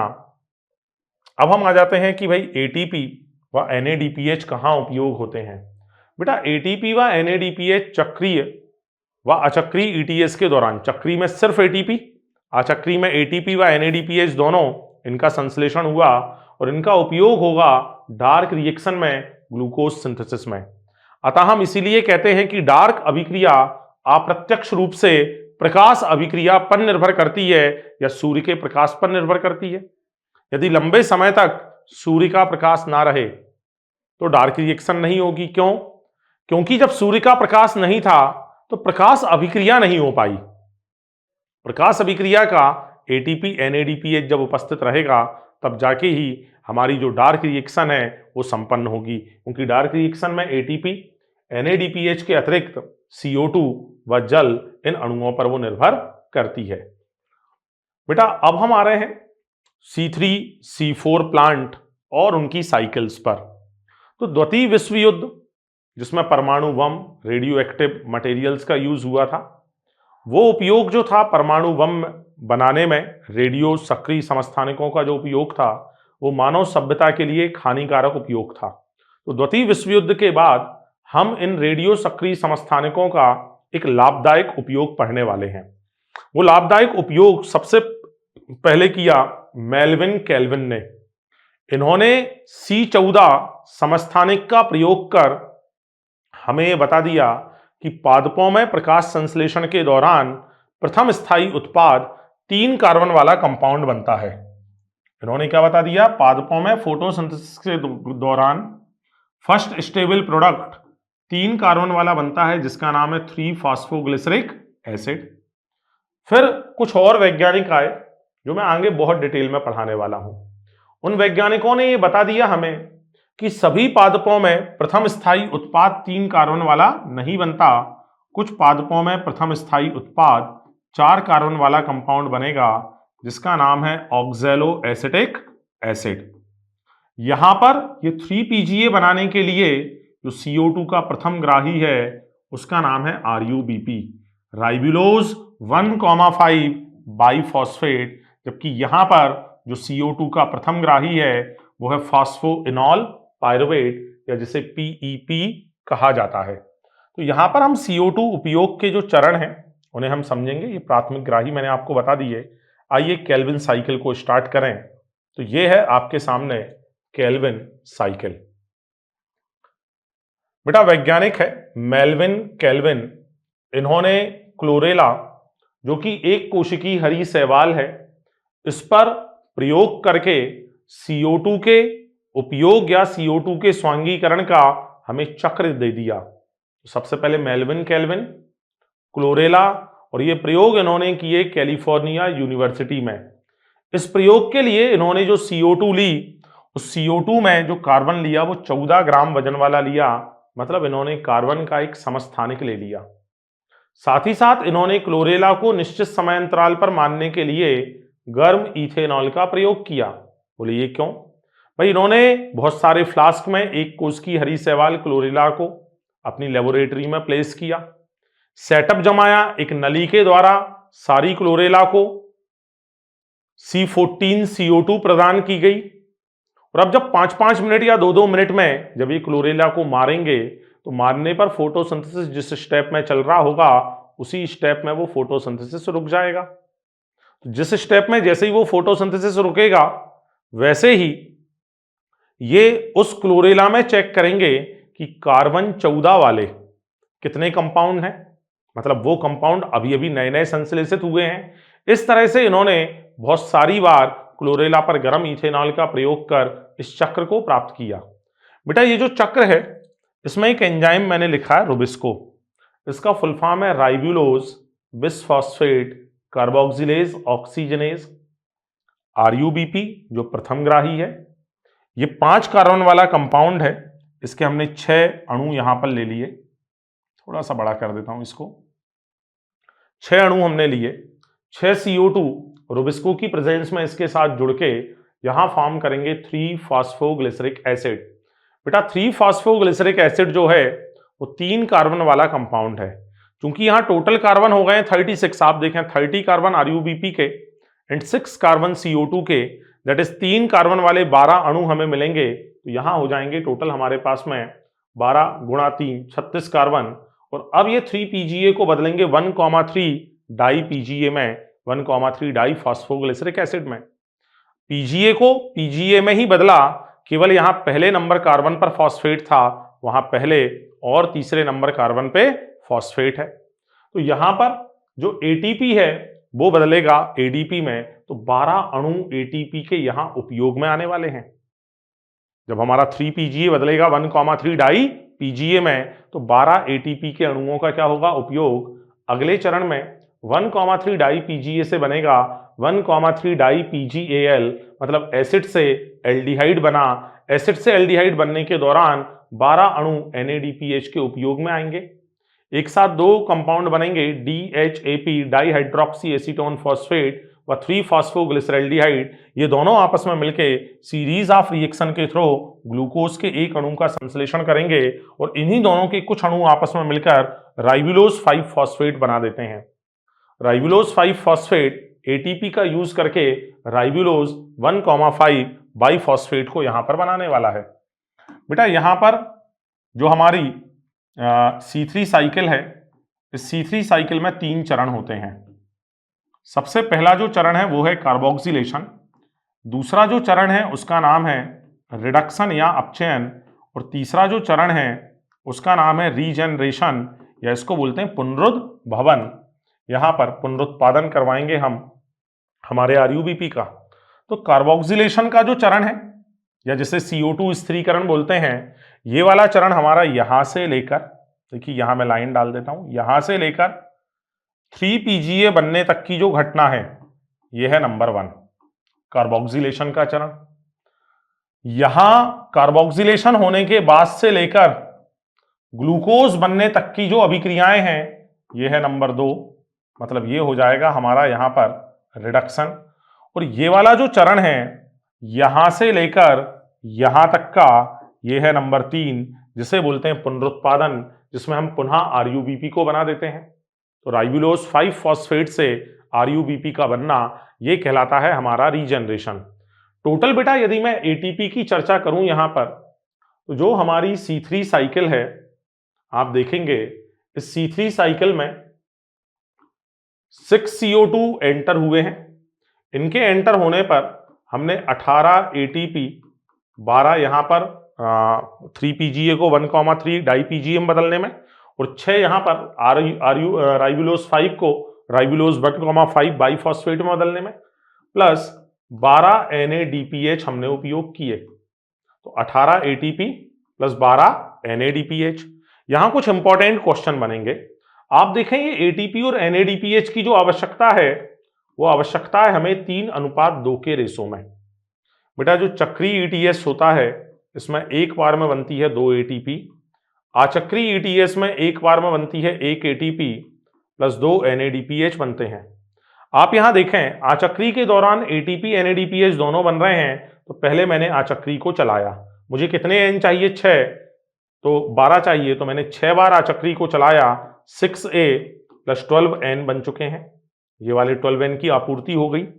18 ATP चाहिए थे उसमें से 6 बन चुके हैं, अभी और कितने चाहिए 12, चक्रीय ETS को मैं चला दूंगा 6 बार, तो 12 ATP और बन गई। तो VIMP लाइन अब बोल रहा हूं मैं, जो अभी अभी मैंने कहा था आपको, लाइन ये है कि C3 चक्र के दौरान ATP व NADPH अणुओं की आवश्यकता किस अनुपात में हो जिससे हमें अचक्रीय के साथ साथ चक्रीय ETS भी चलाना पड़े।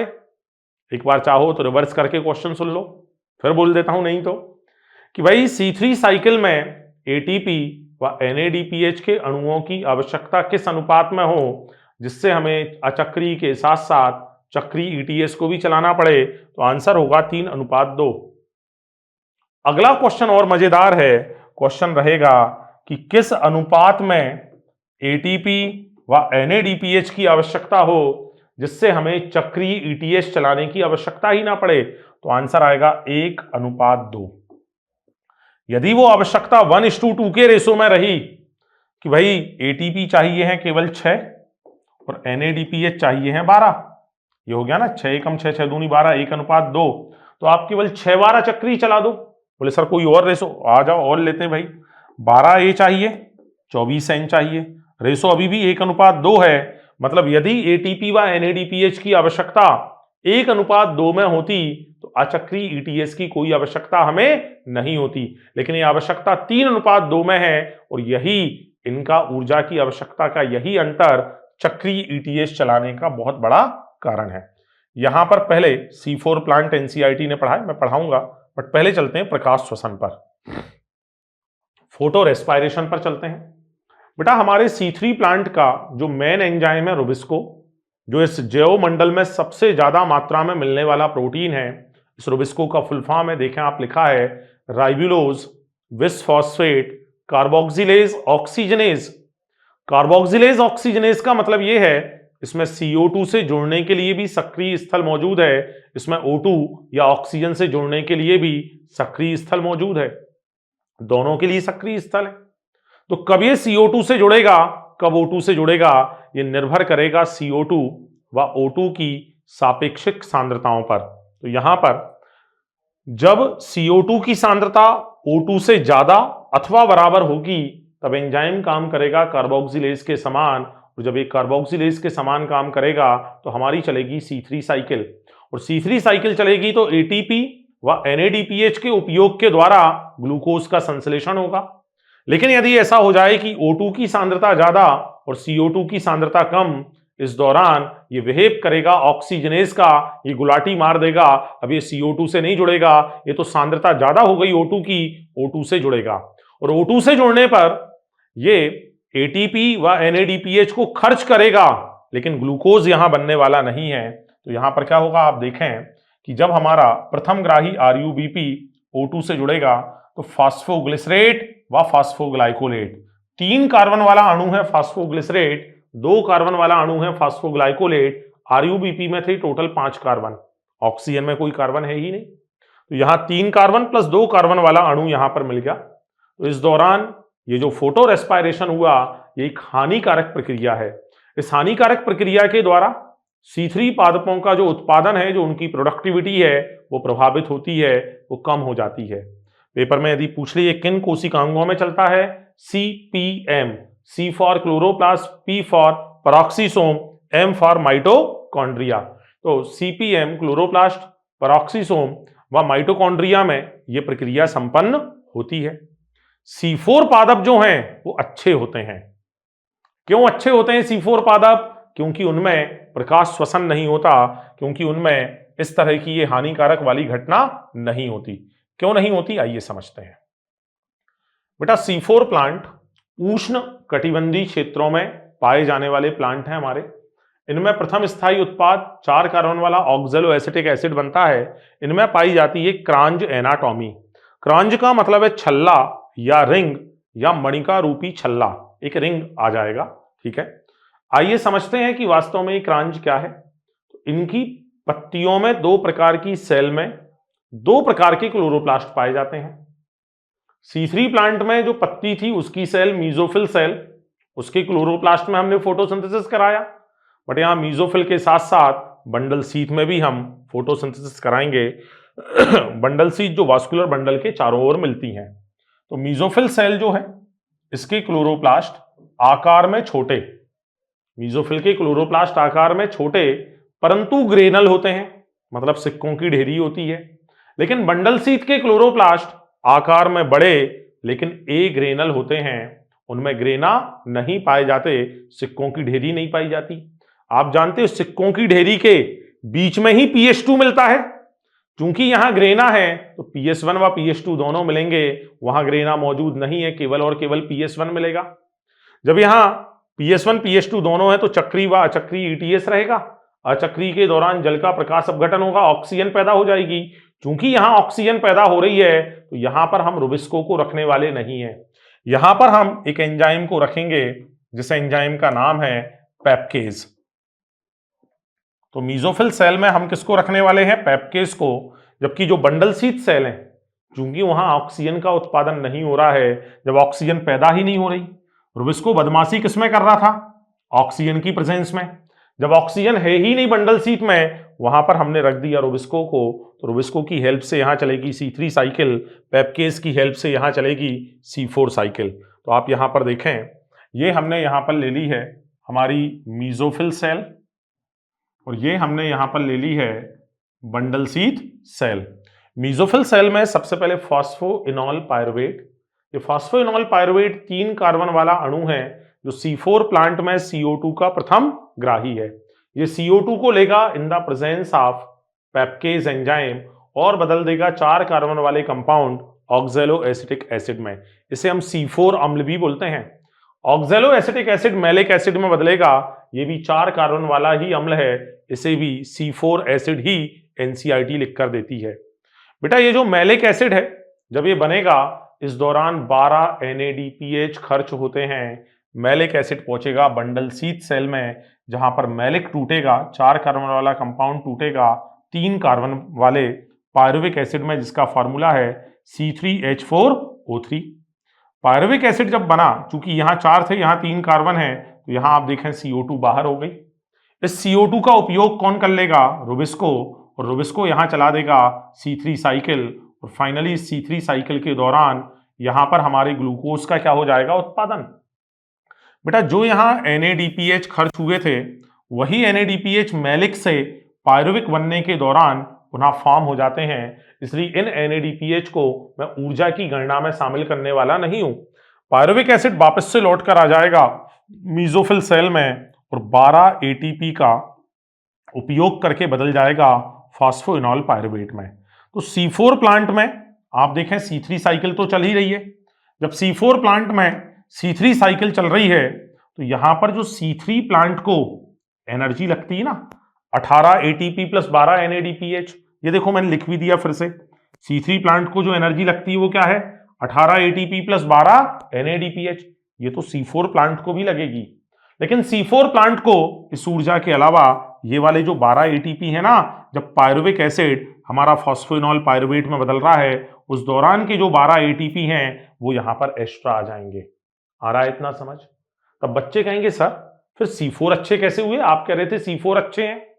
आप बताएं, आपको कोई सामान 1000 रुपए में मिल रहा है, कोई एक दूसरा वैसा ही सामान 1200 में मिल रहा है, लेकिन 1000 रुपए वाला सामान जब हम दुकानदार से खरीद रहे हैं, उससे हमने पूछा इसकी क्या गारंटी है, उसने हमें बताया कि आप दुकान से एक कदम जैसे ही बाहर रखोगे उसके बाद आप कौन, हम नहीं जानते।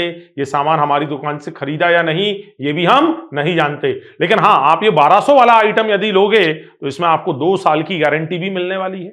आप सभी समझदार हैं, आप 1200 वाला आइटम ही खरीदेंगे। आप 1000 रुपए 200 रुपए बचाने के चक्कर में आप उसकी गारंटी को पूरी तरह से खत्म नहीं करेंगे। यही तो यहां हो रहा है। जो हमारे C3 प्लांट हैं वो थोड़ी सी कम ऊर्जा जरूर यूज कर रहे हैं, 18 ATP प्लस 12 NADPH, लेकिन यदि कभी ऐसा हुआ कि ऑक्सीजन की सांद्रता हो गई ज्यादा और CO2 की सांद्रता हो गई कम, इसके अलावा यदि हाई टेम्परेचर भी है, इसके अलावा यदि H+ आयनों की सांद्रता भी ज्यादा है, तब होगा प्रकाश श्वसन, फोटो रेस्पायरेशन। और फोटो रेस्पायरेशन होने पर, प्रकाश श्वसन होने पर ये ऊर्जा खर्च हो जाएगी, ग्लूकोज बनने वाला है ही नहीं।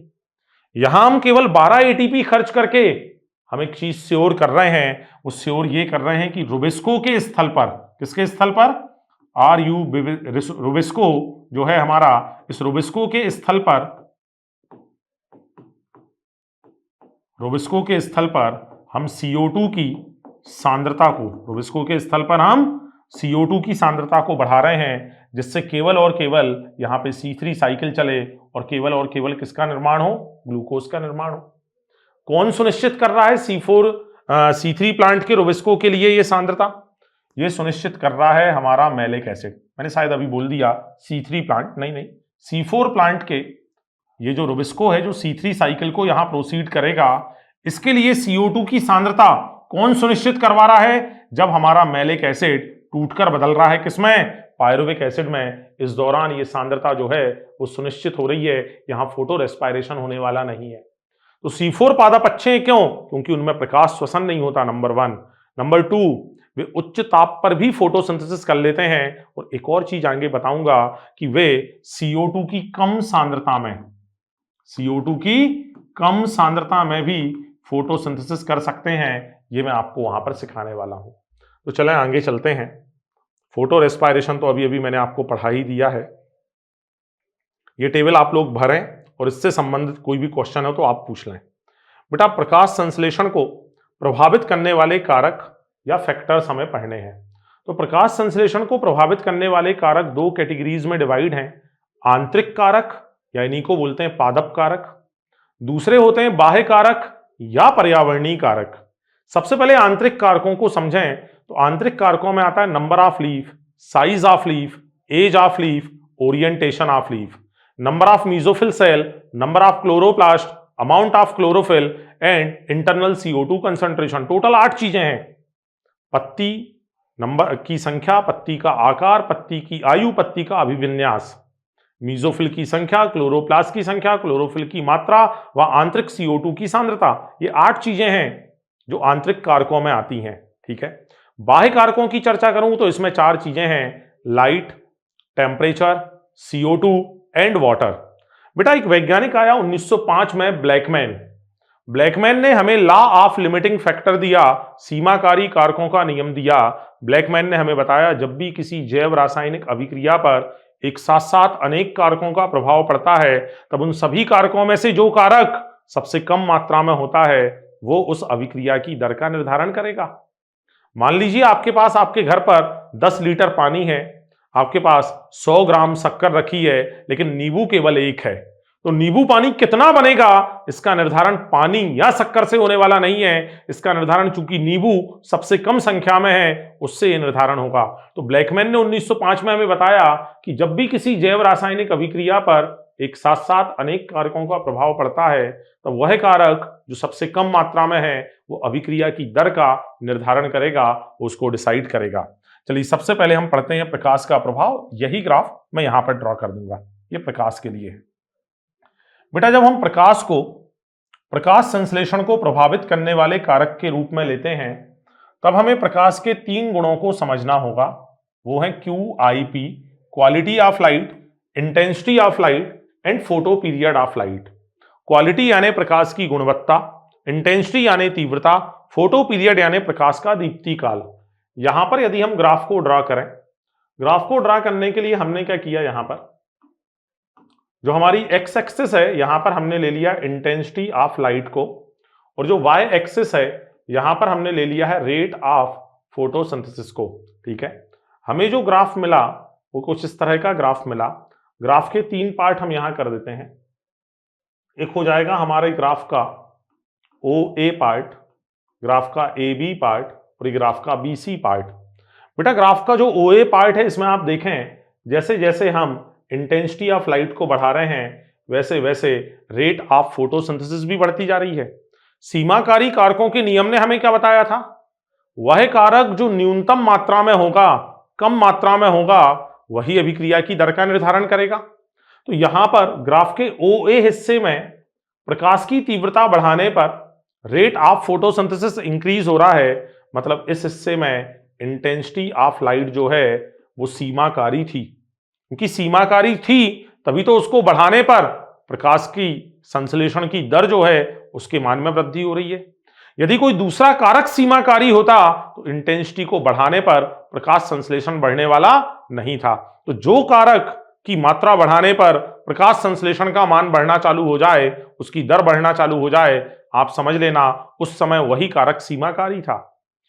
ग्राफ के AB हिस्से में अब ना तो प्रकाश सीमाकारी बचा है ना ही दूसरे कारक सीमाकारी हैं, लेकिन हां अब प्रकाश इतना ज्यादा हो गया है कि अब धीरे धीरे दूसरे कारकों की मात्रा शायद कम हो जाए, और BC पार्ट में आकर जो पॉइंट B है इस पर इंटेंसिटी ऑफ लाइट जो हमें मिली उस पर तो हो गया मैक्सिमम रेट ऑफ फोटोसिंथेसिस।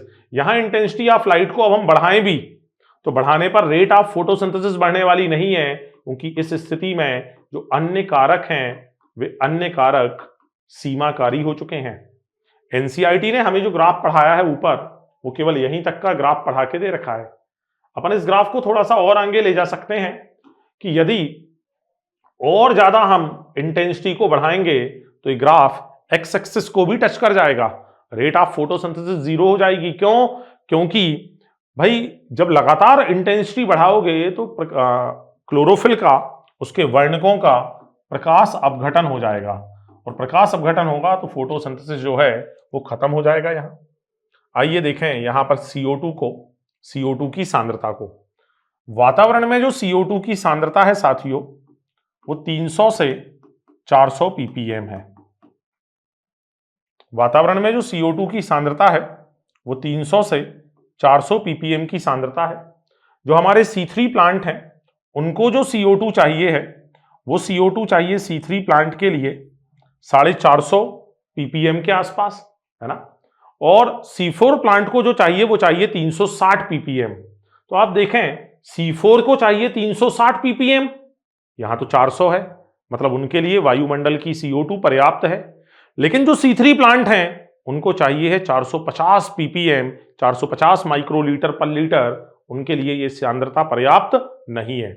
इसलिए उनमें बहुत तेज फोटोसिंथेसिस नहीं हो पाएगा शुरुआत में। जब स्टोमेटा खुलेंगे, खुलने के बाद जब CO2 की सांद्रता पत्ती के अंदर बढ़ के 450 ppm को क्रॉस कर जाएगी तब उनमें फोटोसिंथेसिस हो पाएगा। यदि हम इस स्थिति में एक काम करें, CO2 की सांद्रता को 400 ppm से बढ़ा के 500 ppm कर दें, तो CO2 की सांद्रता बढ़ाने पर C3 व C4 दोनों ही प्लांट इस बढ़ी हुई CO2 सांद्रता के लिए, इस बढ़ी हुई हाई कंसंट्रेशन ऑफ CO2 के लिए यहां पर उच्च उत्पादन करके हमें देते हैं। लेकिन इसका मतलब ये नहीं है कि हम लगातार CO2 की सांद्रता बढ़ाएं तो उत्पादन बढ़ता ही जाएगा, क्योंकि अति सर्वत्र वर्जित। CO2 की बहुत ज्यादा सांद्रता बढ़ाने पर स्टोमेटा बंद हो जाएंगे, फिर तो CO2 अंदर ही नहीं आ पाएगी। तो अतः CO2 की सांद्रता 500 ppm तक करने पर फोटोसिंथेसिस बढ़ेगा। हम क्या करेंगे, जो टमाटर एवं बेल मिर्च वगैरह हैं, ये CO2 प्रचुर पर्यावरण में इनको हम ग्रो करवा देंगे। टेम्परेचर का प्रभाव, बेटा वैसे तो जो अंधकार अभिक्रिया है, चूंकि उसमें एंजाइम्स का यूज हुआ है, इसलिए वो ताप के द्वारा सबसे ज्यादा प्रभावित होती है। लेकिन प्रकाश अभिक्रिया भी ताप से प्रभावित होगी, लेकिन अंधकार अभिक्रिया की तुलना में तक कम। जो C3 प्लांट है वो 20 से 25 डिग्री सेल्सियस पर ऑप्टिमम फोटोसिंथेसिस करते हैं। C4 30, 40, 45 डिग्री तक भी ऑप्टिमम फोटोसिंथेसिस करते हैं। मतलब C4 पादपों के लिए वो उच्च ताप पर भी फोटोसिंथेसिस करने की क्षमता रखते हैं, लेकिन C3 पादपों में बहुत ज्यादा उच्च ताप पर फोटोसिंथेसिस करने की क्षमता नहीं है। दो प्लांट और ले लें, उष्ण कटिबंधीय रीजन के और शीतोष्ण क्षेत्र के। उष्ण कटिबंधीय क्षेत्र के पादपों में उच्च ताप पर प्रकाश संश्लेषण के लिए अनुकूलन पाए जाते हैं, जबकि शीतोष्ण क्षेत्र के पादप कम तापमान पर भी फोटोसिंथेसिस कर लेते हैं। लास्ट है जल। बेटा जल का कारक के रूप में प्रभाव केवल और केवल फोटोसिंथेसिस पर नहीं पड़ता। जल का कारक के रूप में प्रभाव पादप की संपूर्ण कार्यकी प्रक्रियाओं पर यहां पड़ने वाला है। जैसे ये स्टोमेटा को, यदि जल तनाव है तो ये स्टोमेटा को क्या कर देगा, बंद। स्टोमेटा बंद होंगे तो CO2 की उपलब्धता क्या हो जाएगी, कम। जल तनाव से पत्तियां मुरझा जाती हैं, पत्तियों का सरफेस एरिया भी कम हो जाता है। यह है हमारा one of the most important chapter plant physiology का, फोटोसिंथेसिस। साथियों, हमने इस फोटोसिंथेसिस चैप्टर में क्या पढ़ा? हमने सबसे पहले पढ़ा 6CO2 12H2O, ये बनाते हैं C6H12O6 6O2 and 6 molecule of water. याद रखना, हमने यहां पर 10 प्रयोगों की श्रृंखला देखी। नंबर 1 चितकबरी पत्ती प्रयोग, जिसने ग्रीन पार्ट के बारे में बताया। नंबर 2 आंशिक ढकी पत्ती प्रयोग, जिसने हमें बताया कि प्रकाश संश्लेषण के लिए सूर्य का प्रकाश आवश्यक है। नंबर 3 आधी पत्ती प्रयोग, जिसने CO2 की महत्वता के बारे में जानकारी दी। नंबर 4 जोसेफ प्रीस्ले का बेलजार एक्सपेरिमेंट, जिसने हमें बताया कि सांस लेने वाले प्राणी चूहा जलती हुई मोमबत्ती वायु को जो क्षति पहुंचाते हैं, उस क्षति की क्षतिपूर्ति हरे पादप कर देते हैं। नंबर 5 जॉन इंजनहॉस, जिसने बताया वायु शुद्धिकरण के लिए केवल हरे पादप से काम नहीं चलेगा, सूर्य का प्रकाश भी चाहिए। इसने ही हमें बताया जलीय पादप हाइड्रिला सूर्य के प्रकाश की उपस्थिति में इसके हरे भाग के आसपास जो बुलबुले थे वे ऑक्सीजन गैस के थे। हरे भाग के अलावा कहीं भी ऑक्सीजन गैस के बुलबुले हमें मिलने वाले नहीं है। नंबर 6 जूलियस वॉनसेच, जिसने बताया कि संश्लेषित होगा ग्लूकोज व स्टोर होगा स्टार्च के फॉर्म में। नंबर 8 TW एंजलमैन, एंजलमैन ने हमें, नंबर 8 नहीं नंबर 7 है, नंबर 7 TW एंजलमैन, इसने हमें दिया एक्सन स्पेक्ट्रा, जिसमें बताया कि रेड व ब्लू लाइट में मैक्सिमम फोटोसिंथेसिस होता है, ग्रीन में मिनिमम, बाकी सब में एवरेज होता है। बात करें नंबर 8 की, तो 19वीं शताब्दी आते आते तक हमें लगभग सभी जानकारियां प्राप्त हो गई थी, लेकिन फिर भी एक क्वेश्चन था, निकलने वाली O2 कहां से प्राप्त होती है। तब कॉर्नेलियस वॉन नील ने पर्पल ग्रीन सल्फर बैक्टीरिया पर काम करके बताया कि जैसे H2S में से सल्फर, H2SO में 4 में से सल्फेट आता है, वैसे ही वाटर में से ऑक्सीजन आती है, लेकिन वैज्ञानिक मानने को तैयार नहीं थे। फाइनली रूबेन, कॉमेन व हासिद ने रेडियो आइसोटोपिक मेथड से सिद्ध कर दिया निकलने वाली ऑक्सीजन जल से ही आती है। फिर हमने पढ़ा साइट ऑफ फोटोसिंथेसिस कहां संपन्न होता है। फिर हमने पढ़ा कितने प्रकार के वर्णक भाग लेते हैं क्लोरोप्लास्ट की संरचना, जिसमें लिक्विड और झिल्ली तंत्र को देखा। झिल्ली तंत्र में सिक्का या थाइलेकॉइड देखा, थाइलेकॉइड की ढेरी या ग्रेनम को हमने देखा, और दो ग्रेनम को आपस में जोड़ने वाले स्ट्रोमा लैमेली को हमने डिस्कस किया। इसी के साथ हमने यहां डिस्कस किया अभिक्रियाओं के 2 प्रकार, प्रकाश व अंधकार अभिक्रिया। अंधकार को बेटा इसलिए अंधकार अभिक्रिया नहीं कहते कि वो सिर्फ अंधेरे में, वो अंधेरे प्लस प्रकाश दोनों में होती है, उसे सिर्फ अंधकार इसलिए कहा है जिससे हम सैद्धांतिक रूप से उसे प्रकाश अभिक्रिया से अलग दर्शा सकें। फिर प्रकाश अभिक्रिया में चक्री व चक्री ETS, अंधकार में C3 व C4 साइकिल को हमने देखा। यहां याद रखना, प्लांट चाहे कोई भी हो, चाहे C3 प्लांट हो या C4 प्लांट हो, दोनों में ही ग्लूकोज का उत्पादन तो C3 साइकिल से ही होगा, इसलिए उसे प्राइमरी साइकिल कहते हैं। और अंत में हमने प्रभावित करने वाले कारक देखे, जिसमें 1905 का ब्लैकमैन का सीमाकारी कारकों का नियम देखा। उसने बताया कि जब भी किसी जैव रासायनिक अभिक्रिया पर एक साथ साथ अनेक कारकों का प्रभाव पड़ता है, तो जो कारक सबसे कम मात्रा में रहेगा वही कारक अभिक्रिया की दर का निर्धारण करता है।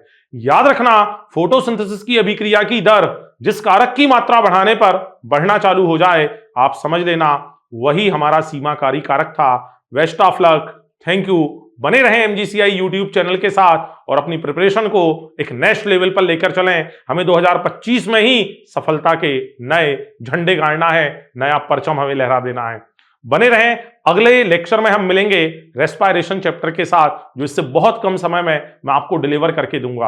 आप इस लेक्चर को एक बार दो बार देख लें, आपका फोटोसिंथेसिस केवल इसी को देखने से ही तैयार हो जाएगा और उसके बाद सिर्फ आप क्वेश्चन प्रैक्टिस करें, है ना। तो इस तरह से ये एक फॉर्मूला है नीट में सफलता का, one shot lectures plus question practice, one shot lecture plus question practice equal to NEET में सफलता हमें मिलने वाली है। तो बने रहें एमजीसीआई यूट्यूब चैनल के साथ। Thank you very much.